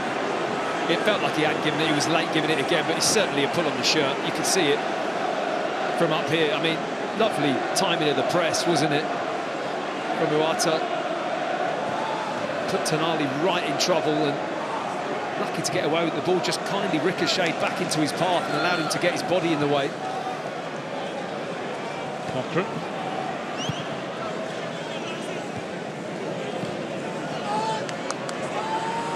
Dowell. Longstaff wins the ball brilliantly. Miley tries to carry it through. Asula in his way. Miley gets it across, but Peacock Farrell was waiting for it. They actually recover really well here, Birmingham. I think it's Iwata again, just dwells on the ball here. He's had a really solid game, Dow, but loses it there. But the reaction of his centre midfield teammate was excellent, just to get back in and be another body to have to go past, just forces Miley wide.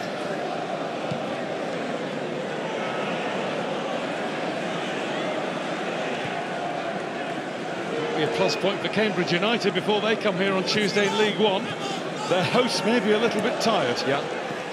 We're getting to that phase, aren't we? The really small mistakes, decisions are starting to creep in.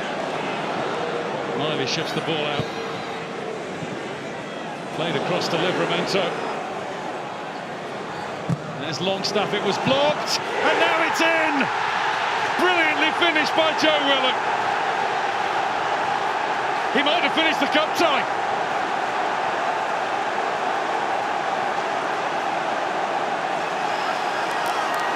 He played a big part in that goal from start to his own finish. The ball was with him on the left and he carried on with his movement all the way over to the right-hand side to be in the right place. Newcastle United lead once again at St Andrews. And this time there's not as long left for Birmingham to do anything about it. Well, you feel like the fatigue is just starting to set in for Birmingham, and Newcastle have really taken advantage. They've not let up at all. They've kept asking the question, probing, just the tackles, the clearances. They're not quite as clean, they're not quite as crisp as what they have been. And when you have the quality that Newcastle have, like Willock, with his finish, just keeps it low. He knows there's bodies between him and the goal, but it's actually a really well-controlled finish, just to keep that low. Aim it right around the goalkeeper's ankles. It might just go down the side of his feet or between his legs, and it goes right through the middle. Keeps his cool nicely.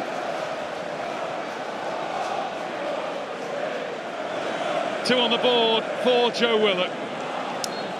3 in the net for Newcastle United. And if they can hold on to this, or maybe even add to their lead, what a week it's been for the Magpies.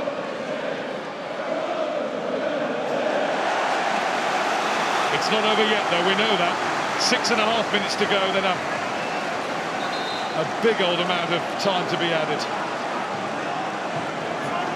Birmingham City corner, and before they take it, they're going to put on a former Newcastle player, only briefly a Newcastle player, but Grant Hanley's coming on. He's only recently become a Birmingham player. And he's taking over from Tomoki Iwata.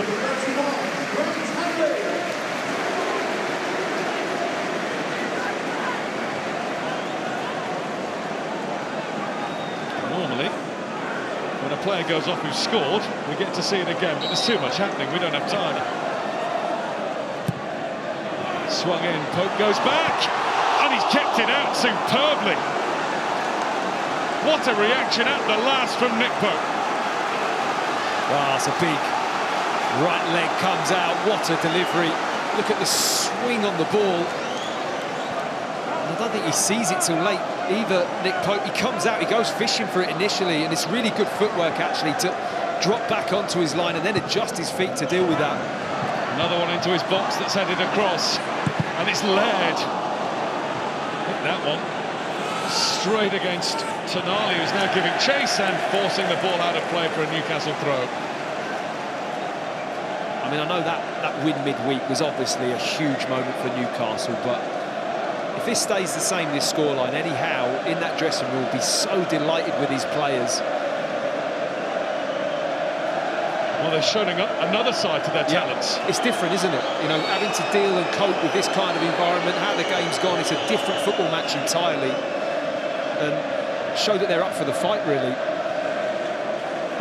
With a team of players, or 9 of them anyway, who haven't been regular starters lately.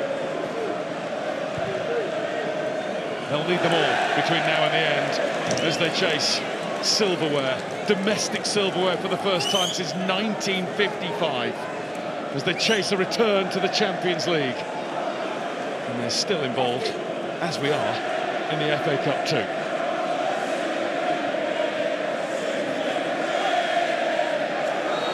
Well, that chant has boomed back and forth today. You only sing when you're winning.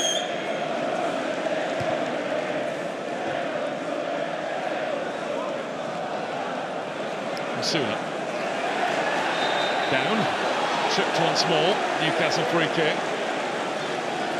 You can sense now that little bit of extra fatigue. The tackles are now more lunges. The amount of fouls, the amount of yellow cards, like you say, the footwork has gone a little bit, the lungy desperation almost to get hold of the ball. We're in that stage of the game, and haven't they given a lot, Birmingham City? I mean, the pace in the first half was just frantic. For them to keep up with that was pretty incredible.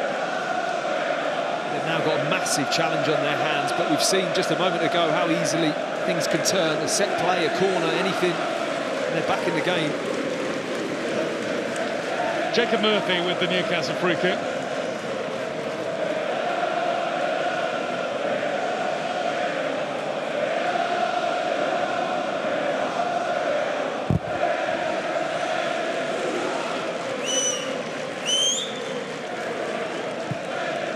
Gets it behind the line. Williamson prevents the corner.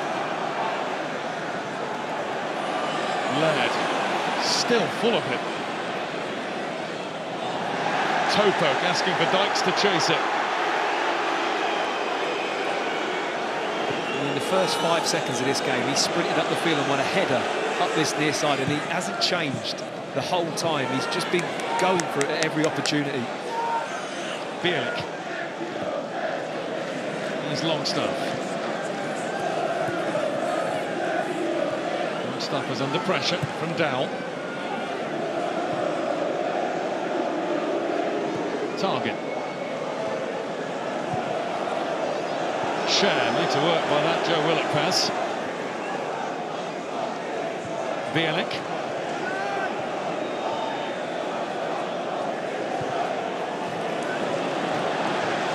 Here's Livramento. Murphy, the wide player, played into the box. Tonali's effort was blocked straight away. And Birmingham get it away. It's a good block from Hanley, wasn't it? Saw Tonali arrive in and just read it really well. Kraft this time gets a free kick after his next little encounter with Lyndon Dykes. Let's take a look at this latest Newcastle attempt to make this more safe. It's good anticipation, isn't it, Hanley? He knows where the ball's going and he just gets along that line, blocked with the left foot.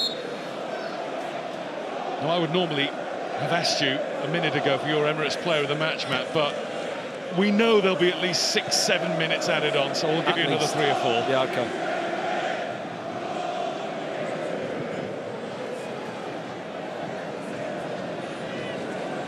Unless you want to say Watter for the goal now.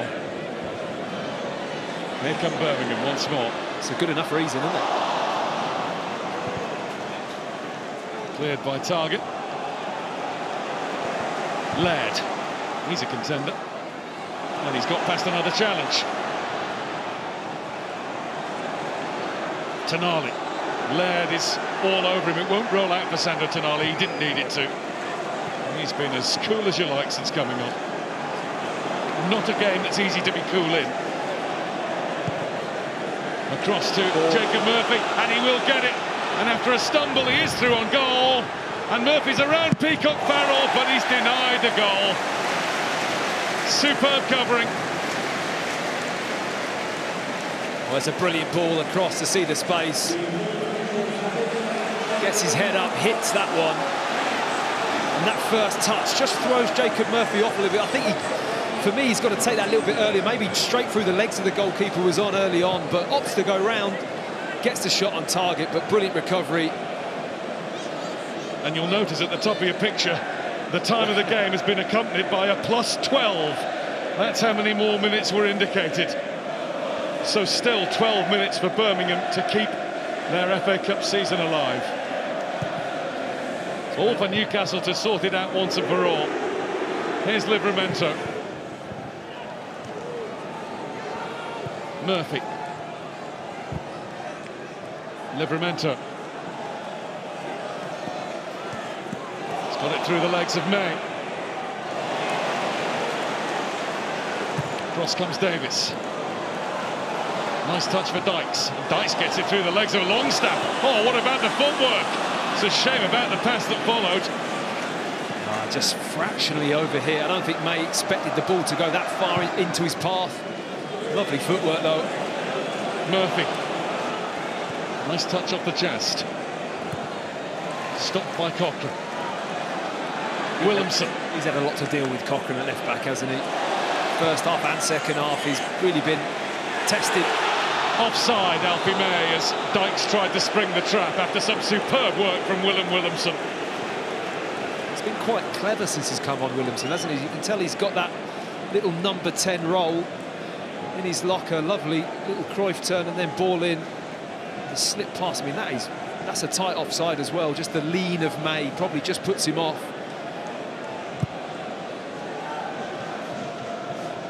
Nigel Lugg's had a good game. Spotted the lob.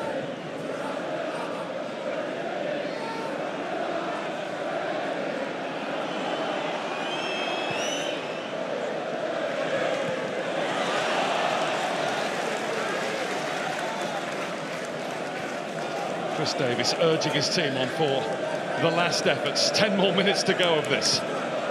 Birmingham City 2, Newcastle United 3 in another Emirates FA Cup thriller. But it's not done and dusted yet. Longstaff. Livramento. Murphy. Murphy trying to get away and then trying his luck. Straight as an arrow wide. It's been the perfect situation to bring him on, really, isn't it? With the game a little bit stretched and tired now.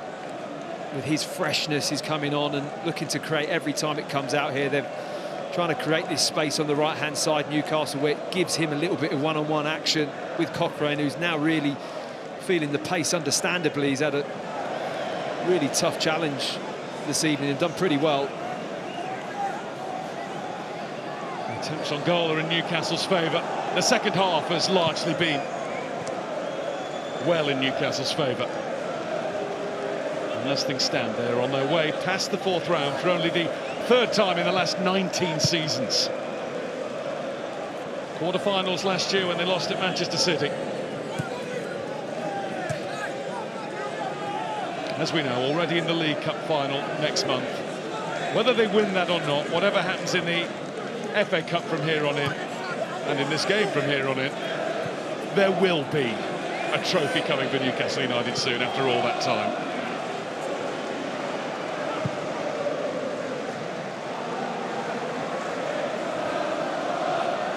Played back to Peacock Farrell, who only had one touch of that.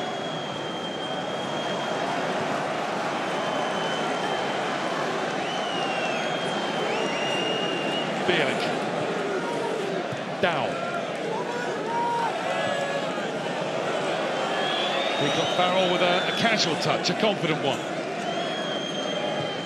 What sort of energy have Birmingham City got left?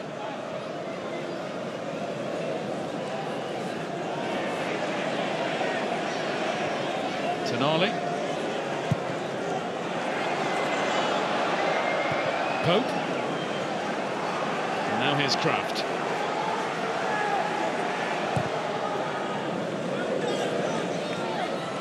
Sula, who's been kept quiet over the last 15 minutes or so. It's been different from him going central. That's why I was quite interested to see him go inside the pitch. I thought he had a lot of joy out on the right and looked like a player that could really thrive a little bit wider of that front three.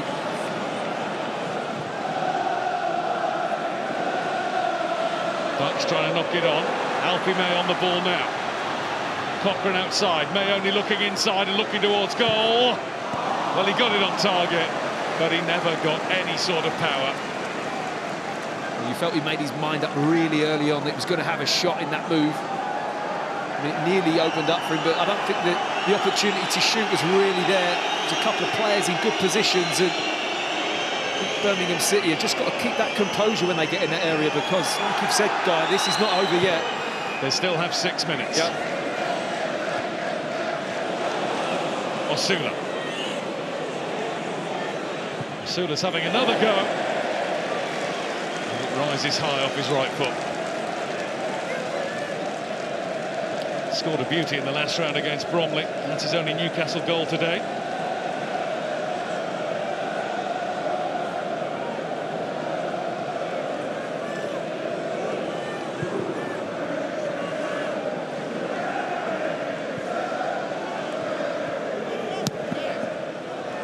It's booted high and out of play. Birmingham throw.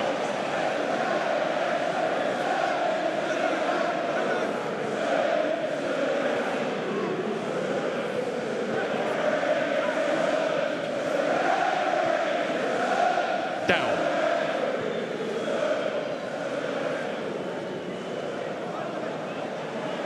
Hanley wants Dykes to win it. Kraft is waiting for it for Newcastle. Longstaff, Bielik, Williamson, Laird, quickly blocked by Matt Target. Birmingham throwing. Just got to get crosses in the box now. Birmingham, any opportunity, an overlap, a deeper cross. Get Dykes in there with May and just try and cause some chaos. Davis.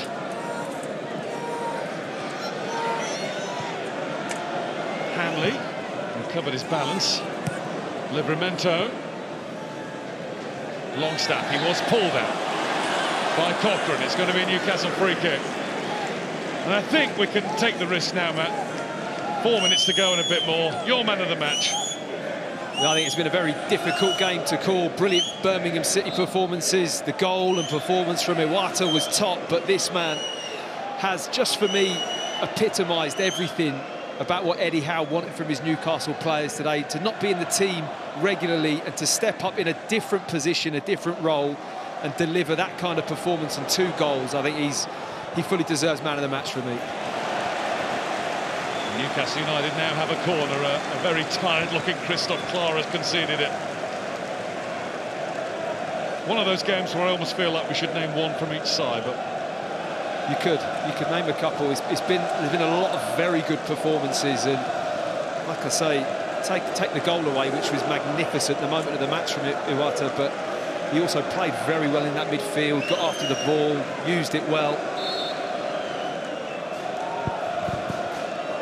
Murphy on the corner, and he'll take as long as he can with it, with support coming from Tonali.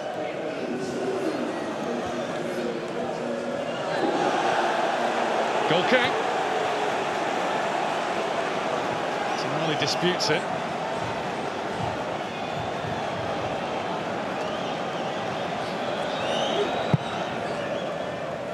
Peacock Farrell with the big boot, looking for Lyndon Dykes to win it.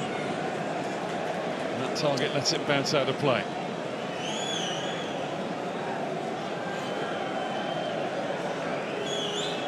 Chris Davis will be bitterly disappointed if, as looks likely, his team goes out of the FA Cup today, but he'll also be a very proud head coach. His attention will switch back to the mission for Birmingham City, to get straight back into the Championship and then only keep locking up. And there might be a Wembley final to come for them this season. As we mentioned earlier, they have got through to the semi-finals of the Virtu Trophy, the Football League Trophy as it's called. They'll face Bradford City in the last 4 of that.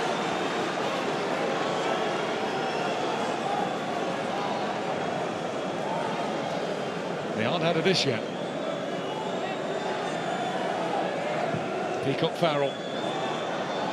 Hanley goes, but it was a slight misjudgment. He couldn't get off the floor, and the ball pretty much just bounced off his head. Yeah, it was a funny one. It looked like the ball was going to land in a good position for him, just to nod that back into the danger area. And he started so brilliantly with the set plays, but he just can't get the purchase. He almost like mistimed the jump, really. Osula. He'd love to finish his night with a goal.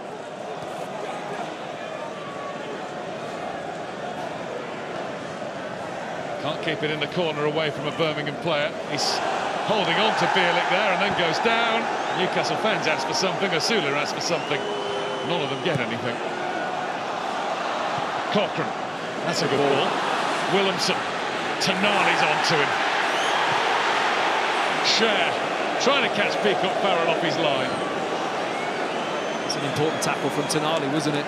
Lovely ball from Cochrane, just to see the breaking the line into the front. I don't think Tonali's put a single foot wrong since coming on at half-time.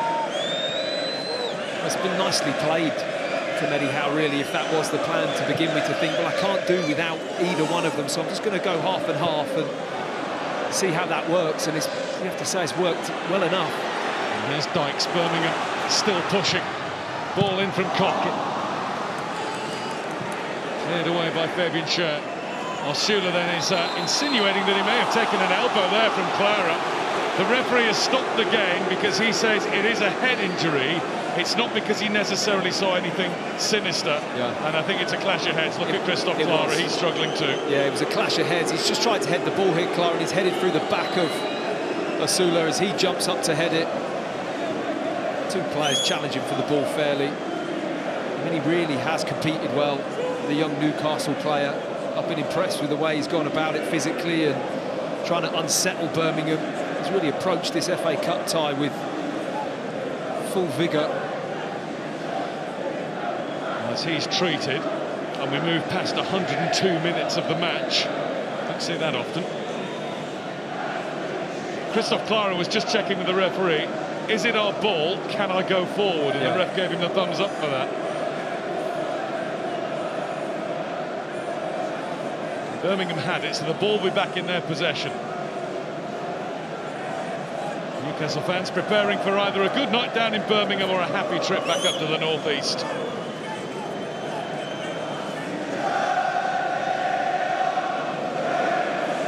It is a night for 3 layers, unless you're a member of the Toon Army.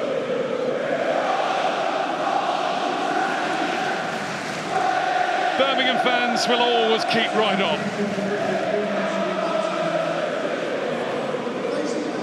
It is they who are in fine voice now as William Osula's efforts are applauded by the Newcastle supporters, and they have been terrific efforts too. I think he can be really happy with his performance. Sorry, Matt, I've just seen who's coming on. I know. I know, some replacement at this stage in the game, isn't it? But this young man has done very well. Really like the way he's gone about his game. He's caused some problems for Birmingham and worked his socks off.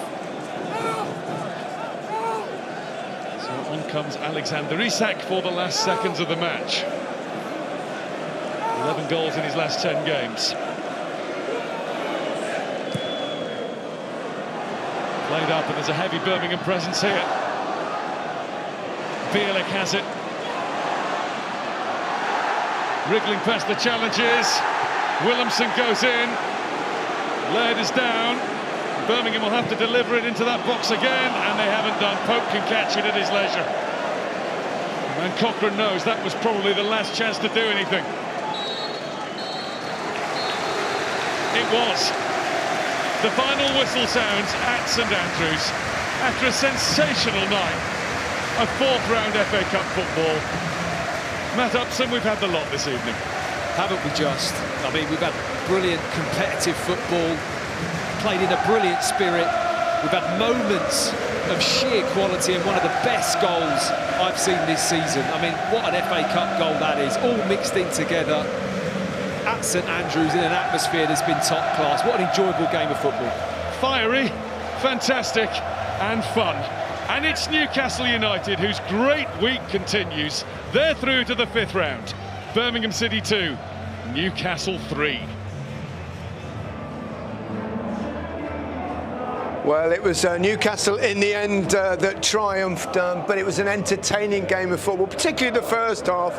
Few injuries steadied the ship in the second, but in the end Newcastle found a way through the Birmingham City rearguard, and it's Newcastle United that go through to the FA Cup 5th round in back-to-back campaigns for the first time since Alan Shearer's final season 19 years ago. Alan, remind me, did you go on to win the... Oh no, of course you didn't. But it was a tough night for them. It wasn't easy, was it? Birmingham City made it very difficult for them. No, they made it very difficult. Coming into this environment, the crowd were really up for it, and so the players can be really proud of what they've done, the Birmingham players. I think it was always going to be really difficult to keep up that intensity when you're playing against a Premier League team and Premier League players, but they did not give it a good go, and I think Newcastle deserve credit as well because of the number of changes that they have made coming into this really tough ground. I know what it's like, I've been here before. They're a good team, they've got a young progressive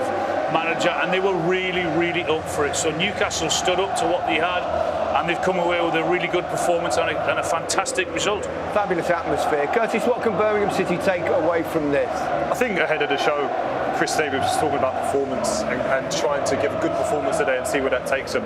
I think we were all impressed with their performance, particularly in the first half. Early stages of the second half, they were in the game, but then they just started to lose their legs a bit. Newcastle started to dominate the game, started to take the game. I think Tonali was a big difference. He controlled the game in the second half, and it was just too much for Birmingham on the night. Really helps when you've got a few heavyweights to put on. Yeah. I mean, it was a brilliant FA Cup tie, wasn't it? You know, both teams deserve great credit, Gary. They really do. Where first half was unbelievable, end to end, wasn't it? Goals, goal line clearances, a few dodgy decisions, no VAR. We had the lot, didn't we? And it was a brilliant game. I think the better team won, but as Al rightly says, when you make that many changes, sometimes it doesn't actually just roll in easy. Yeah. So these players that came on, Willock was brilliant, star player, 2 goals, of course.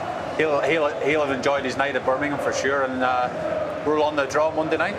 Willockino, yeah. 2 very good goals. Yeah. The manager just asked him to come in and do a job, and he did it really, really well. Tonali, I thought, was magnificent in the second half when he came on for that second half. So they've had to stand up and fight and scrap and all the things that you've got to do when you come to a ground like this, when everyone's up for it, when we're here because you know the reason what the cameras are here. They're made just because in case there's an upset. So you've got to stand up to all of that as the players, and I thought the Newcastle players did that really, really well. Fabulous atmosphere, wasn't it? Right throughout, really. Yeah, I think they were quite aggressive on the pitch at times. Yeah, it nearly spilled over, and we'll talk about that after with a couple of decisions. But I think from the moment we got here at 2 o'clock, and people were already queuing up to get in the ground to go to the fan park. So it was always going to be a big atmosphere here. The game didn't let us down with that either. And as I say, a 3-2 performance isn't too bad for Birmingham in terms of going toe-to-toe with a good Newcastle side. Yeah, it's been a long wait for Newcastle. You've got a final coming up. Now you're into the 5th round. You know what it's like. You wait 70 years, you probably win 2 trophies in one season. Be nice, wouldn't it? Get us too excited. I think you would. Let's hear from 2 of Newcastle's stars of the evening, 2 of their goal scorers, with Kelly Summers. Well, Callum, you did it the hard way, but you got it done. Is the overriding feeling at full-time relief? Yeah, I mean, it's a classic FA Cup game. We didn't give ourselves the best start. Easy goal to concede. I think it was probably 30 seconds on the clock, and you give yourself an uphill battle, but it kind of got us going a little bit, and then we had to wake up, come out and show our qualities. Joe, 2 goals for you tonight. Alan Shearer's just described them as very good goals. Did you also show the manager just how versatile you are tonight? Yeah, I think I was trying to give my best, you know. It's not been an easy season for me, if I'm honest. Like, I've been waiting for my chance to like sort of push on, and I think hopefully this is like a start of something better for me this season, you know. He's mentioned they're not an easy season, but before we talk about your goal this evening, how pleased are you for him, given the abuse he suffered last week, that he was able to go out and put that performance in on the pitch tonight? Yeah, delighted for Joe. He's a big character in the dressing room. We all love him. We're all supporting and standing by him. And like you said, it's difficult when you're not in the team. And he's been patient. He's got his opportunity today and he's took it. So now it gives the manager options for him to come on that left-hand side, also in midfield as well. OK, let's talk about you as well then, because it's been a difficult campaign for you as well. Your first goal of the season. The Newcastle fans will want to know, how are you feeling? How fit are you? Are you ready for the run-in? Yeah, I mean, I've worked hard to get myself into the position now to be able to start games again. I didn't want to come back too soon, so that I was coming off the bench trying to get my fitness. So trying to just basically, play as many games as I can now from now to the end of the season, help the team, get some goals and things like that. And yeah, it's been frustrating to say the least, but hopefully I'm on the other side of it now and can just contribute from here out.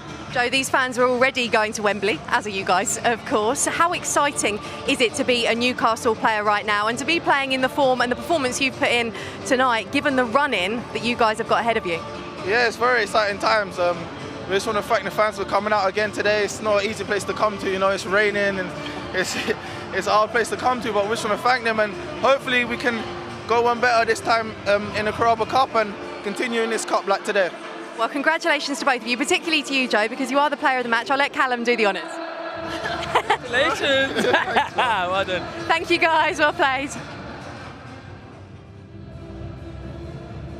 Yeah, good times to be a Newcastle United supporter, Shay and Alan, no? No, it is. I mean, Eddie deserves a lot of credit. He's done a great job in all his time since he's been at Newcastle. He's taken the cup competitions seriously. I know he's made changes today, but those changes had to be made after what happened in midweek and what is going to happen going forward. So, yeah, he's got a very good team who like to play on the front foot, who like to play with a lot of energy. Yeah. But I think what they've shown this evening is that they've got a good squad. They've got a really, really good attitude, because it had to be different tonight. They had to roll up the sleeves and fight for everything they got tonight. Yeah, it was a gritty display. They were forced into that. Yeah, I think they were forced into it, but I think the way that they approached the game, they unfortunately they started the game poorly, but they grew into it, and with the quality that they were able to bring off the bench, the internationals, the Premier League quality, it was always going to be a tough ask for them. Let's look at the winning goal first, and then we'll go back to see the first half goals later. But yeah, Joe Willock, good night. I thought Joe Willock showed great energy this evening, and not only just because of his goals, but because of the way he carried the ball forward for his team. I mean, he starts it off there and gets into a clever position. Once he's in there, it's a matter of hitting the target, and you'd be amazed how many times the ball goes through the goalkeeper's legs. So you aim there, you've got a good chance of it happening. But he's in there. That's the main thing. He's given himself that opportunity. But it wasn't just his goals, I don't think, that got him man of the match. I think it was the way he carried the ball, the way he relieved the pressure off his team when he was able to do that, to get 30 or 40 yards further up the pitch. Yeah. After that, 3-2, saw a big save from Nick Pope, didn't we? Yeah, he made an amazing save in the first half, but this with his feet. I mean, Newcastle tonight were very vulnerable actually from set plays, I felt, and a brilliant save again from Nick. You know, he's 6'7" or something, but it's a long way down at times, Gary, and it's a brilliant save with his leg. It doesn't matter how you keep the ball out, you keep the ball out, and again, it's a huge moment in the game. As you said, first half he made a brilliant save off a deflection from Dan Burn as well, so he's done himself no harm as well. And what I would say, you know, talk about Callum Wilson, we've got a goal scorer come back, Isak, they've got all fighting for positions. Joe Willock was brilliant tonight, he really was. For Birmingham, they were good at set pieces, weren't they? I mean, you don't sometimes expect that perhaps from a League One side, although they're very much top of the League One.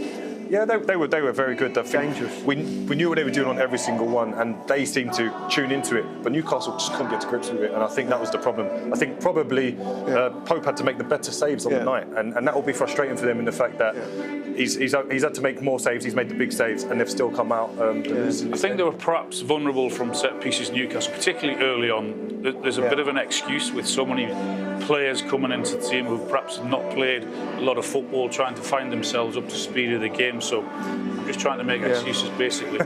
Cover a few dodgy defending. Mark Leonard looked like he got a nasty injury. Let's hope it's nothing too serious. He's back playing soon. Miley's tackle. Question of a red card possibly here? I don't think so. I think it was accidental. He's not high. I think he is trying to go for the ball. He is late, and it's just really, really unfortunate that. Curtis might think differently. I'll play devil's advocate, and I think if that's VAR, the position his foot's in as a straight leg with studs, I think that's potentially a red card. I just think that what I've seen this season with some that aren't as bad as that, I feel that might have been a red card, and it was the catalyst to the way the game went after that. Yeah, it did. It got a bit tasty, didn't it? A few rugby tackles flying in as well, I think, at one point. We can see some. We've got some pictures of. I think Alan makes a good point. You've got to stand up to it at this game. It's the FA Cup. There's a lot at stake, and this Birmingham in front of their home fans, and they're going to put a shift in. They're going to put tackles in. They're going to put challenges. I think this is my favourite. I think the Six Nations is back on the rugby. We spoke about Tom Brady before the game, and this is definitely blindside Super Bowl. Great block, but it got a little bit messy. And this one actually went without a yellow because it ended up staying in play for another minute. That could have been a red on its own. It was a nasty tackle. Yeah, of course. It's like old school stuff. Like it is old school, isn't it? Like from the 90s. Yeah. I mean, the good thing about it, sometimes it's refreshing. There's no VAR, Gary, isn't there? Yeah. And whatever the ref decision's made, that's it done, isn't it? You can't go back to the cameras and go for a second opinion. No, that's right. What do you think expect without that's VAR? the FA Cup, and there's a lot at stake, and so many players want to make an impression on the manager. So many players for Birmingham, they're reacting to the crowd because they want them to go flying into tackle. So I think tonight had everything we wanted. And, sorry, I would just say one thing about the VR. You're just asking about VR. I think it's quite refreshing that there's no VR till a point. And I think because the FA Cup is such a historic competition, it's the magic of the FA Cup. I wish they had it the whole way through the whole tournament. I know it's the next round. I think it comes in. Is that it comes in the next round. Yeah. But like it's something that's sort of organic about the FA Cup. If the two decisions went against Newcastle, would it still feel the same way? Well, maybe not. Well, that's a very good point. I mean, what about you? What do you think? I mean, it seems odd that really unusual. You suddenly go, there's no goal line technology. We've had that for years. Yeah. And everyone actually trusts goal line technology, don't they? Yeah, well, I think when a computer's doing it, you've got nobody to point the finger at. I think, as we said, when we looked at the goal itself, it was it's very difficult for us to say that the linesman definitely knew what he saw, and it was more of a guess in my opinion. We'll show that goal in a second. In fact, we'll show the goals from the first half now. Started with this effort for Birmingham. Really well worked from Birmingham, poor from Newcastle, that they give two players. I mean, the freedom, there's no one within 5 or 6 yards of that first header there and then that finish there. So clearly great a trained for Birmingham, move, terrible from Newcastle. Though. Give them a really tough start and big questions were always going to be asked from then onwards. Right. Here is the goal in question. Very much in question, we think. Yeah, Wilson does really well here to initially break, and then as it goes there, Willock obviously does the right thing, pokes his toe out, manages to get it back towards the goal. Peacock Farrell is behind the line, but like I say, we'll never know whether it was or wasn't, but I think the linesman's angle, how does he make the decision? Looking through Cochrane with I just don't know how he makes a conclusive decision that that's over the line. Yeah. I think if there's any doubt, you'd probably say not to give it, isn't it? But he was adamant, the linesman. See that? I mean, taking on away from Peacock Farrell's a pretty decent save as well from quick Bailey. reactions, weren't they? That was a really good reaction. In terms of the linesman, not quite quickly enough. This is Wilson's goal. This was an odd goal as well, wasn't it? That was a really good touch from Masula there, and he'll be disappointed he doesn't put. No, I think he can claim the most thoughtful assist in FA Cup history. Well, he'll be thinking like that. He'll be thinking of the goal that he should have put in, but it ends up in the back of the net anyway, and Callum Wilson doing what he does best in that 6 yard box. It's funny here, watch Masula when he goes into the net, like he misses an absolute sitter, and then obviously Callum backs it up and scores, but he's thinking, I don't know if he's celebrating or be ashamed because I missed the chance myself. Embarrassing. Yeah, he had a good game, Will, to be fair. I played with him at Derby. He was a good young lad with all the attributes, just needs to put it all together, and unfortunately didn't get that opportunity. What a strike this is, though. He'll never hit one what like about this in his one? life again. I mean, this is as sweet as they come on the half volley. Oh, my word. Keeper's got no chance. Unbelievable strike. It was worth the admission fee alone, guy. I know the Newcastle fans are behind that goal. It was nearly worth travelling all the way down. Did you pay, Shay? Did you pay? That was some goal. What the goal with the power behind it. I mean, it's a brilliant strike. Curtis mentioned it at half-time. He only scores worldies, and that's another one for the collection, Curtis. It is another one, but yeah, he won't score one as good as that, especially again against Newcastle, FA Cup, the emotions of the game. It's a fantastic strike. OK, we can join Eddie Howe's pitch side. Eddie, many congratulations. You must be delighted to get through that, particularly after the game that you had just a few days ago. Yeah, it was a tough game for us, Gary. Mentally, physically, you could see a few of the players were on the edge today, but delighted to get through. It was a great result in the end. Yeah. You had to make changes. You were forced into that. And at one point, you must have thought this is going to be a difficult night, particularly going in at half-time after that remarkable goal from Wata. But what did you say at half-time to you boys? I thought it was going to be a difficult night before the game, and then they conceded within a minute. So, yeah, we knew that made it doubly difficult because the attitude of, the atmosphere in the stadium totally changed. It was electric at the start. I think we managed to get a foothold in the game and did really well. At half-time, it was about just staying calmer. I think we were a little bit anxious. Game became a little bit emotional for us. We didn't want flashpoints in it. Needed to be calm and control the game. I thought we did that much better in the second half. Eddie, was it always your plan to take Gameiraj off at half-time and Dan Burn off midway through the second half, or was there something tactical or injury-wise? Bruno at half-time, yes. Dan, no. We were forced to take Dan off at that stage of the game. It looked like he did something with his groin, so fingers crossed it's not too bad. Yeah. What a season it's been for you, Eddie. You must be delighted with the overall progress of the football club. What's been so different this year, do you think? Probably the biggest difference is we haven't had so many injuries, and I'm saying that because in the last couple of weeks we seem to have picked up a couple, and I think that we're at such a key stage of the season that would be the last thing we need to derail us. So we've got such a small squad that's a little bit of a concern today. We missed Sven, we missed Anthony today, and then Dan looks like he's picked up something. So last season we had big numbers of players out, and it definitely disrupted our rhythm during the season. OK, Eddie, we'll let you go. It's a miserable evening. Get warm. Get warm. It's not that miserable, don't worry. Thanks a lot, guys. Wish you well for the rest of the season. Thanks, Gary. Cheers. Thank you very much. Thank you. What a job he's done, Alan. Fantastic. Really. Fans love him, and rightly so. He's done an amazing job. He's got a great affinity. He knows what the fans want. He plays exciting front foot football, and long may that continue. Yeah.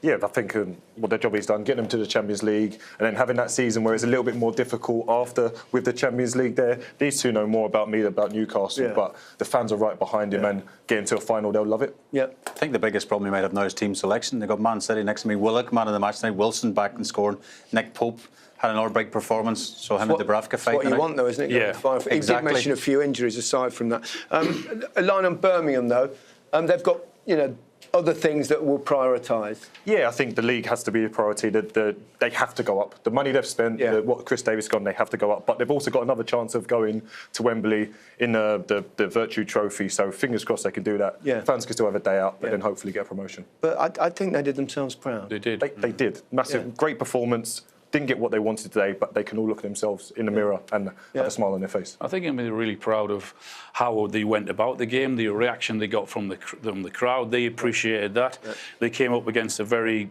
good team who were up for it also. But it was a great game. It was. We enjoyed it. Shay, Alan, thank you very much. Curtis, thank you very much indeed. Great to work with you. Here's all the live FA Cup football coming up on the BBC. There's live commentary of Brighton against Chelsea right now on BBC Sounds. You can watch Blackburn play Wolves on iPlayer tomorrow from 12:20. Aston Villa against Spurs is live on BBC One from 5:20. And you can see Doncaster Rovers versus Crystal Palace on iPlayer from 7:35 on Monday night. So Newcastle go through to the 5th round. Birmingham gave them a real run for their money. But where there's a Willock, there's a way. Goodbye. St Andrews is rocking. St Andrews is ready. And it's into the net! Hammered in! Oh, what a noise! Oh, what a start! It went in. Can you believe it? Wilson has got the ball in. And the shot. Oh, what a goal! Absolutely incredible! It's in. Brilliantly finished by Joe Willock. It's Newcastle United, whose great week continues.